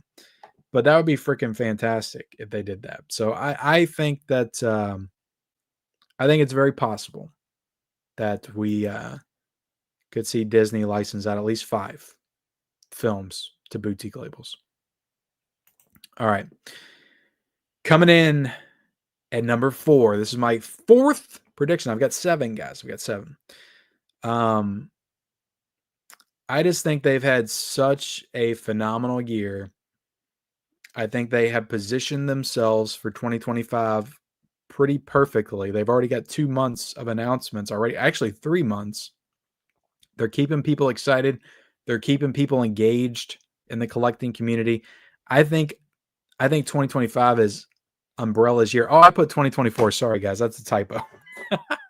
Umbrella did kind of dominate 2024, but I think Umbrella will dominate 2025. That's what I meant to put. 2025. Umbrella is a label that I feel like started off kind of small, doing nice slipcover editions, some hard boxes here and there. Recently, they've dove like full into the super like premium package editions, and they have one hell of a year in 2024. And I think that's going to continue in 2025. And I also feel like they may gain some kind of a foothold in the States, and we might start getting some US hardbox editions of Umbrella editions, because right now we can only get them from the Umbrella site. Like the hardbox editions, we can only get those from the Umbrella website on their sites. And I think it would be cool if they, did what Arrow Video did. They have some United States releases, they have some Australian releases, they have both. And those releases would end up on Amazon or Diabolic as well, Orbit, because right now we don't even get the hardbox editions on Diabolic or Orbit. Like we can only get those from the actual Umbrella website. So I think if they establish more of a foothold here in the States, maybe the UK as well, like Umbrella could just really take off and take over physical media in 2025. I mean, you got that Terrifier set coming out that everybody's excited about. And I still feel like they're a very niche label. Like, don't get me wrong, I say they dominated 2024, but in the grand scheme of things and people that are still collecting, way more people buy Shout Factory, Scream Factory, way more people buy Criterion, way more people buy Arrow Video. They're not dominating in that way in the States, but definitely for like the more niche collectors, they're dominating that like super premium package climate for sure. But I don't know. I think I see big things from Umbrella in 2025. I think they're going to take over. I'm not saying they're going to surpass Arrow Video and Vinegar Syndrome, but I think they're going to become a bigger player. And we're already seeing it with the quality of the titles that they're announcing. They got big stuff. They've done big stuff in 2024, and I think they got more big stuff coming next year.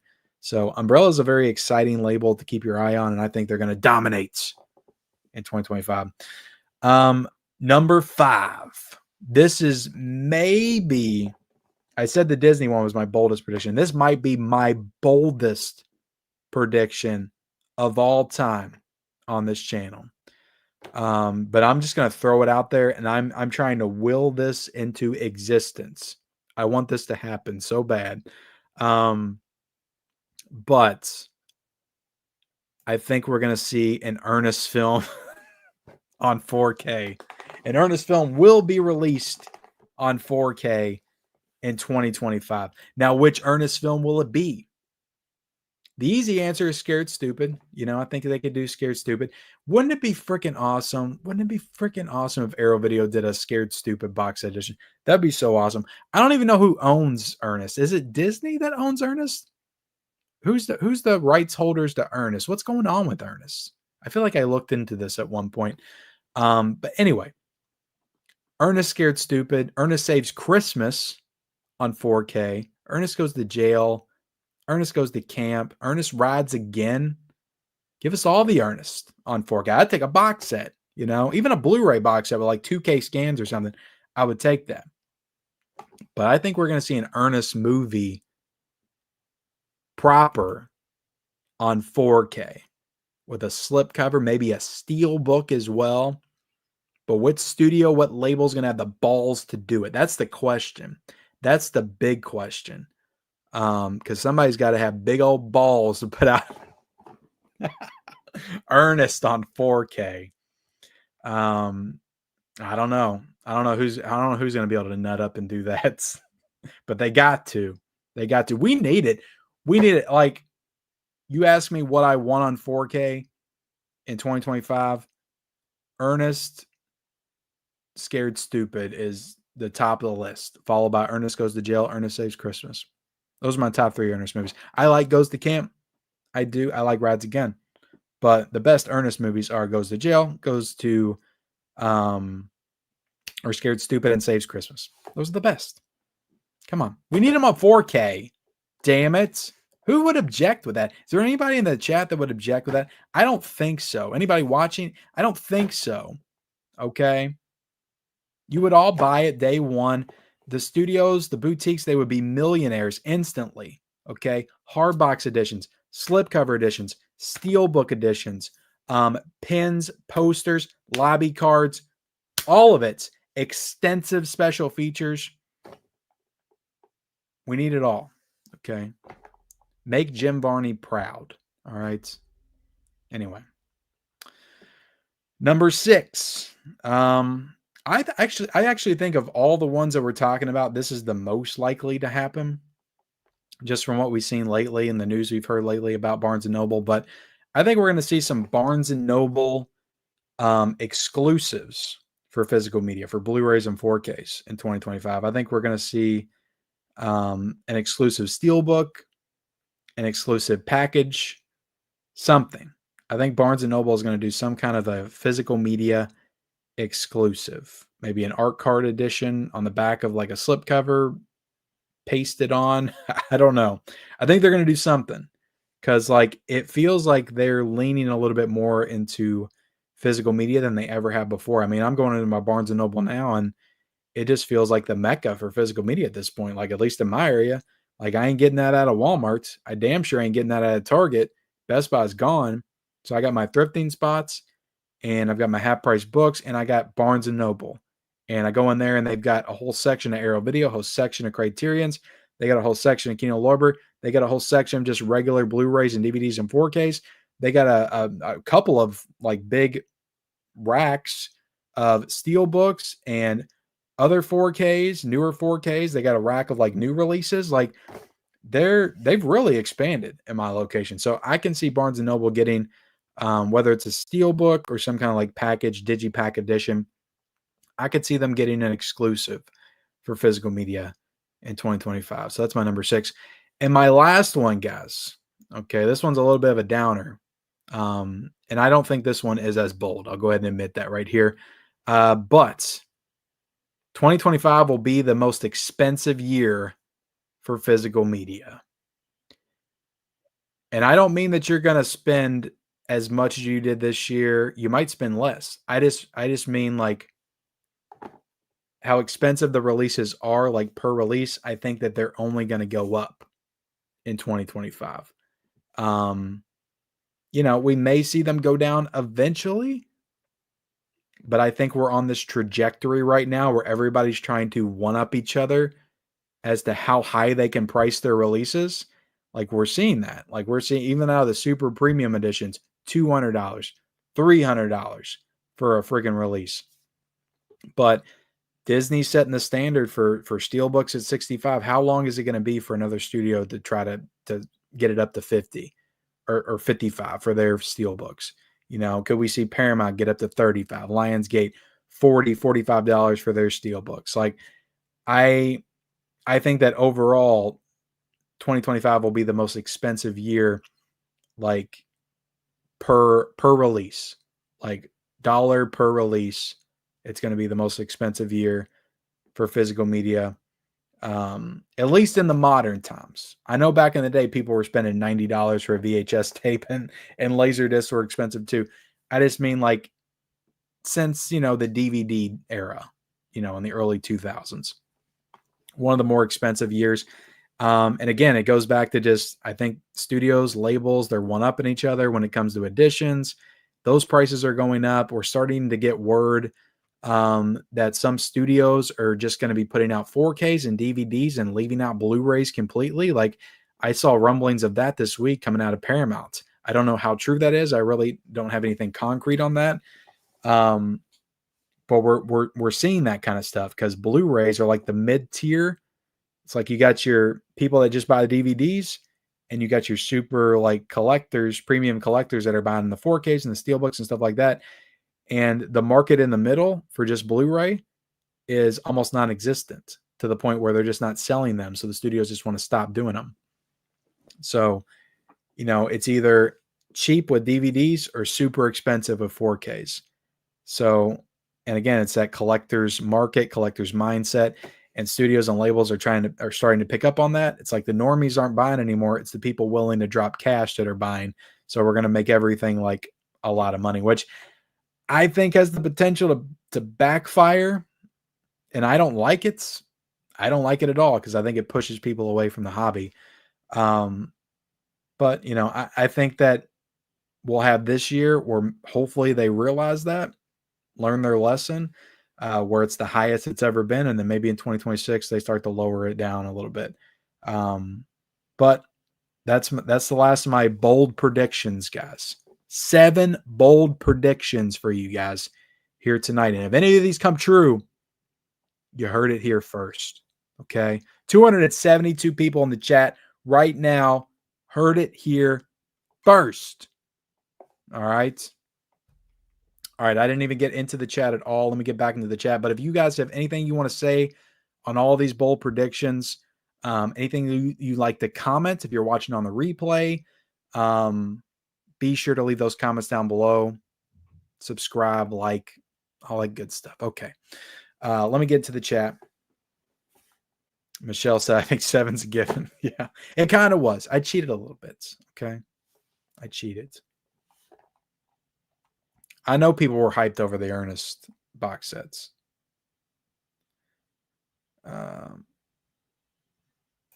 Oh, we're at 150, I think. You guys want me to give away this awesome digital code for the Killer's Game Steelbook? This is actually a beautiful Steelbook. It really is. Is that Sofia Boutella on the cover?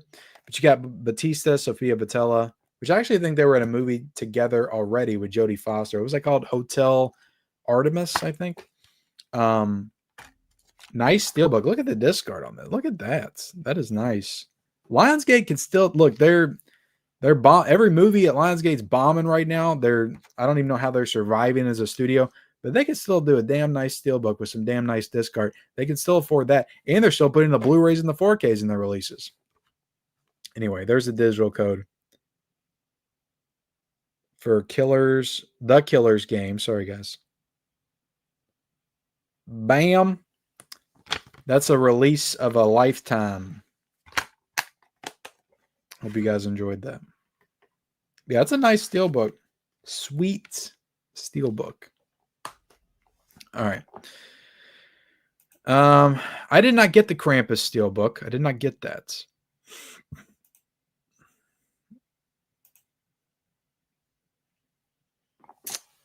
LA, I said it was a bold prediction. Okay, but I don't think it's going to happen. I think it's going to happen. Yeah, Michelle says they still got huge open space. I think in their mind, they never really got out of the game. I think it's going to be really easy to kind of shift back into that mindset. I really miss walking across the street every Tuesday to check out the new releases. Yeah. Oh, yeah. Sylvester Stallone's another one of my favorite actors. So, yeah, it's like Sly, James Stewart, Denzel Washington, Al Pacino, Tom Hanks. It might be like my top 5. I'm sure I can think of another one. I need to go visit that, because that's not far from me. That's not far from me. Oh, did you say Indiana or Indiana, Pennsylvania? Is there Indiana, Pennsylvania?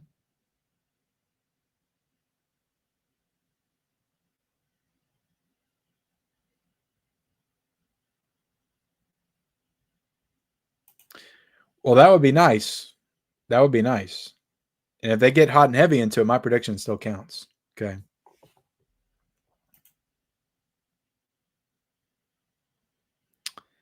Yeah.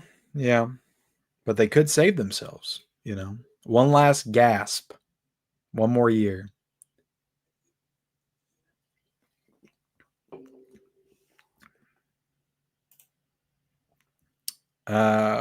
Scream Factory will do Nightmare on Elm Street remake box set to rival Arrow. You think? Impossible. If they did it in the UK and then Scream Factory did it in the US, that would be cool. I mean, I would buy them both because I'm crazy and I love that franchise. Oh, you don't have your Labyrinth yet?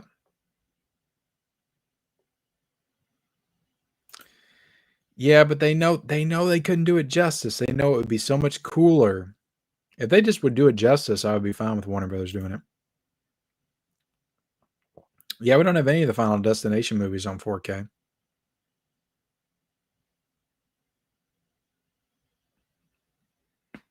Oh yeah, Jay, I do lives pretty much every Wednesday. For the past few months, I've done them every Wednesday. So yeah, come hang out. Wednesdays, 9:30. I'm usually here. Nightmare box are just expensive WB pass. Yeah, well, you know. That wouldn't have been a bold prediction. I had to go bold, Scaps. Oh my god. Oh. Yeah, it does. It does. What are some of the movies you have to get every version that comes on physical media, whether it's Blu-ray, DVD, or 4K again? I mean, a lot, honestly. At this point, I'm buying 4Ks for a lot of stuff that comes out. But, you know, The Exorcist, The Shining, like if they come out with new editions for those, I'll buy them every time. Jaws, too, you know. Some of my favorites of all time, for sure. But I'd say The Shining and The Exorcist especially, like I'll buy every edition they put out.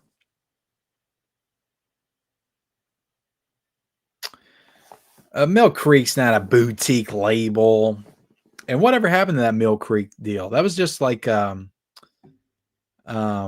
was that? Just they were just releasing like their older Blu-rays that already existed, I think. Like they weren't doing anything new. Like I'm saying the boutique labels will do like new 4K upgrades for Disney titles.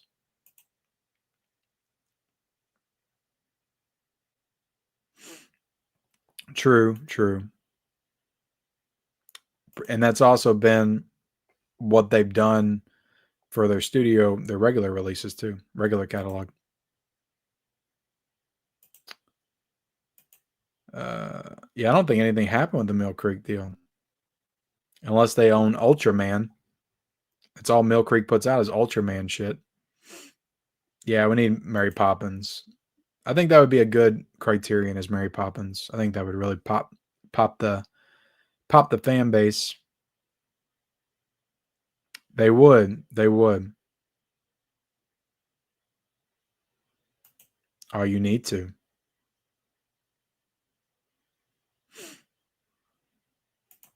Yeah, Umbrella is a partner label now. But that's kind of what I was getting at. Like they need to establish a foothold in the States so it's not as expensive. They can bring the price down a little bit. You don't have to pay shipping. But again, going into my final prediction, I think that's where the hobby's going. Unfortunately, the most expensive product wins at the end of the day. And a lot of people are buying from Umbrella now when they have to import from Australia.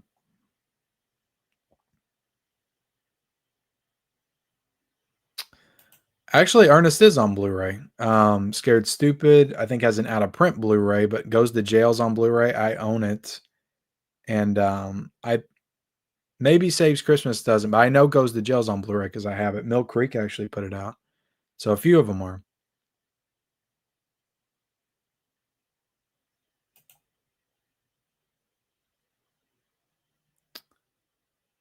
Let's see.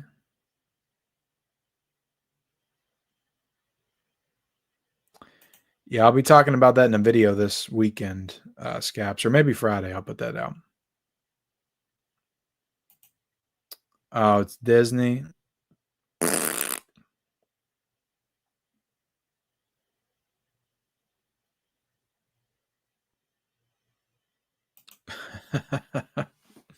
That's true. Even though I like Howard the Duck.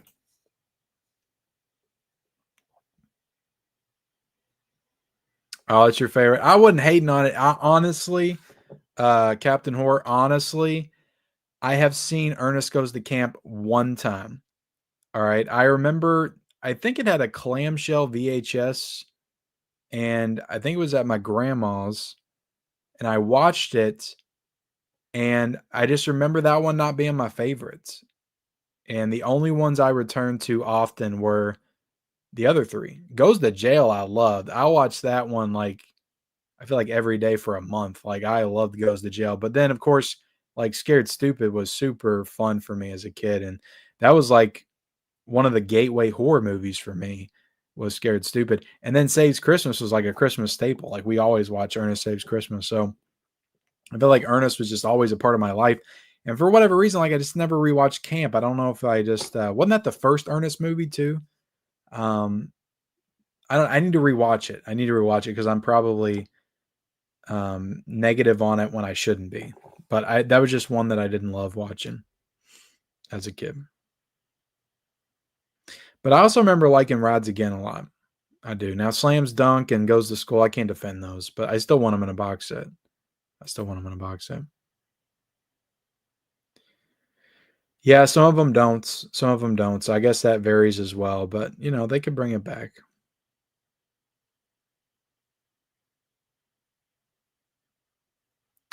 Yeah, I can't believe that. Not even the Criterion scabs. I would the max that I would pay for an Ernest box set is $400. I would pay $400 for that, but that's the max. I wouldn't go any higher than that.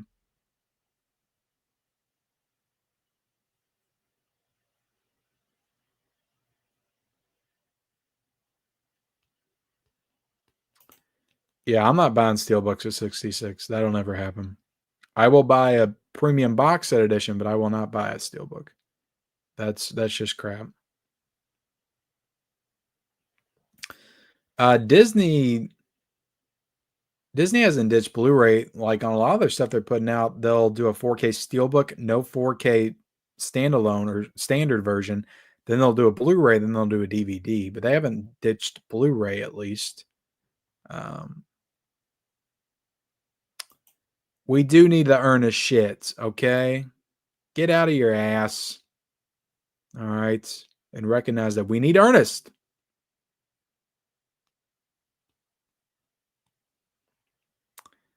And that's the fear, right? That it's going to happen again. But I feel like it'll get high. It'll reach a fever pitch in 2025. And then maybe they'll let off the gas a little bit.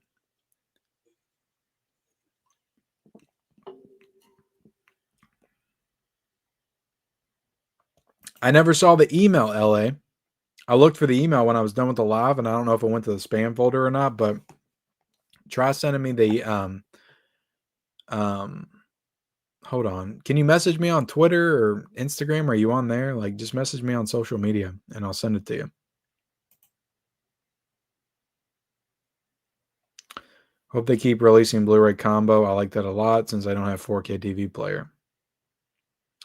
Yeah. Oh, come on, Lutulo. 2 squirrel farts? Come on. Come on.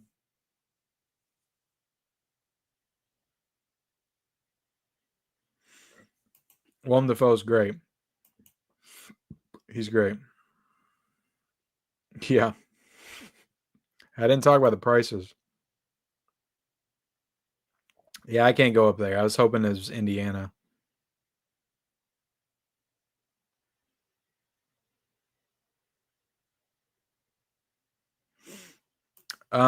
That's a good question, Scaps. For me personally, like I'll do it sometimes and sometimes I won't. And it's not like I'm not doing it because I'm trying to hide something. It's just I forget. And it's like I don't I already talk enough. And it feels like if I mention that, it's just extra stuff I gotta squeeze in and talk about. Sometimes I just forget. And most of the people that know my channel, I've talked about it frequently. I get most every Warner Brothers title into review. I get a decent chunk from Paramount. Everything Arrow Video I get in. So I mean, I usually talk about it. most of the time, like what I'm getting in from studios and labels, I'm not really shy about it. It's just, I don't know if I remember to say it every review. Should they do it? I think it's just up to them. I think at the end of the day, it doesn't really matter too much. Um, as long as you're being honest, but at the same time, people got to decide for themselves at the end of the day. If you think a reviewer is not being genuine in what they're talking about, then you'll figure it out at some point, and then you'll just stop watching them. So I don't know. I don't think there should be any kind of rule on it. I've had people criticize me because they say I didn't say I got it in for review. And honestly, like I feel like I say it, but also I feel like people don't completely understand what it means. And I'm like, Warner Brothers sent this to me. Usually when I say stuff like that, or Umbrella sent me this stuff, it means that they sent me this stuff to review. I got review copy screeners. Like that's what that means. But I feel like some people don't really understand that that's what that means, because I'll always get comments on the Umbrella unboxings. I can't believe you paid all that money for all that. I didn't. That's kind of what, but it's like, how long do I have to talk about it? Like for 2 minutes and explain the old ins and outs every single video? I mean, I don't think it's a requirement. I just think it's up to you and how you want to handle it. And, what your audience is accustomed to the way that you handle it. But, it can be a tricky situation, the whole review copy thing. And some people are very sensitive about it and they get angry about it. And I don't know why, but it just happens. But I guess in shorts, I don't think you should have to. I think it's just up to you and how you want to handle it. I don't think that at the end of the day, I don't think for most people that's serious and actually like critiques and review stuff, doesn't just show it off. I think most people are genuine in their thoughts on everything they get. And it doesn't matter if they get it for free or they pay money for it. I know with me sometimes, like, I talk about stuff the same way. It doesn't matter if I got it in for review or if I pay for it myself, because I review stuff that I got for free and I review stuff that I pay for myself. And I'm always like mixing in reviews that I paid for with stuff that I got for free. And it's like, it's never all free. It's never all I paid for, but I handle every review the same. Like I don't ever think to myself, oh, I got this from a studio, I better be nice to this release. Like that never crosses my mind. Like I'm always just giving my honest thoughts and opinions on everything, because it's just a release that I watched. Like in my mind, it all got to me the same way. But I don't know. That was long-winded. I did. I did, but they're not like a true boutique. I just like to throw them in there, just for the sake of doing so. They're kind of boutique because they do Steelbooks and stuff, but they're not a serious boutique. What's up, Jordo? Damn it. Okay. Yeah.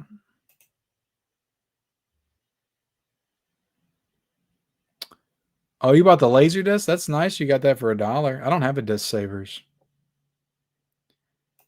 I did, T Shafi. I actually filmed the unboxing for those before I went live, so that'll go up sometime soon. Maybe next week sometime. It would be nice, like just like Coffin Joe. I want it just like Coffin Joe with the Ernest head, and you pull the top of the head off and get all the stuff out. Hell yeah. None of the Blu-rays that I've ever played from Umbrella are region locked. They're all region free. The ones that I've received. Yeah, that's it, LA Joel. I'll look again when we get off here. Nope, but I got it on Blu-ray. I got it on Blu-ray, Last Movie Standing. Bootleg, baby. No, it never did over here. Might have got an Italian release.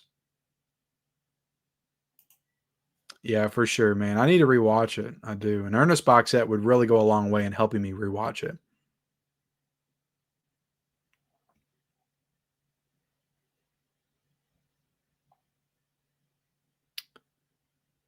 The new Disney 4K shows does not have Blu-ray. Oh, you're right. Yeah, they did. They did not do the Blu-ray. So you see, yeah, that's what I'm talking about. They're cutting down Blu-rays. They're cutting down Blu-rays. Yeah, I would not mind a bit if they put Beverly Hillbillies in the Ernest box set. I love Beverly Hillbillies. That is certainly. I would say that might be top 3 Jim Varney movies. Like I might. No, I don't think I could put that above any of the other ones. Top 4, at least. I would put that above all the Ernest movies, but Scared Stupid, Saves Christmas, and Goes to Jail. So, but I love Beverly Hills Hillbillies.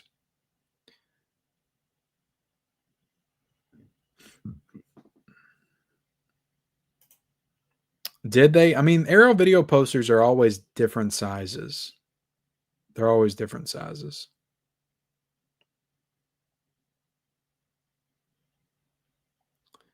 Let's see. I won't see it in theaters, but I'll see it. I'll see it eventually. Any Chaplin films? I could see City Lights maybe getting a 4K. The Great Dictator probably. But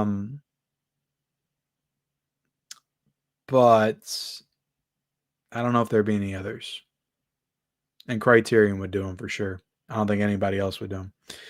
But there you have it, guys. That's the show. We talked about a lot. We covered a lot. It's already 11:40. I've been live for 2 hours and 10 minutes. I got to work early in the morning, but I appreciate you guys being here, hanging out with me. Hit the like button if you haven't already. Subscribe to the channel if you haven't already. Check out any of my reviews if you haven't already. I was hard at work over the weekend. Terminator review, Blazing Saddles review, North by Northwest 4K review went up yesterday.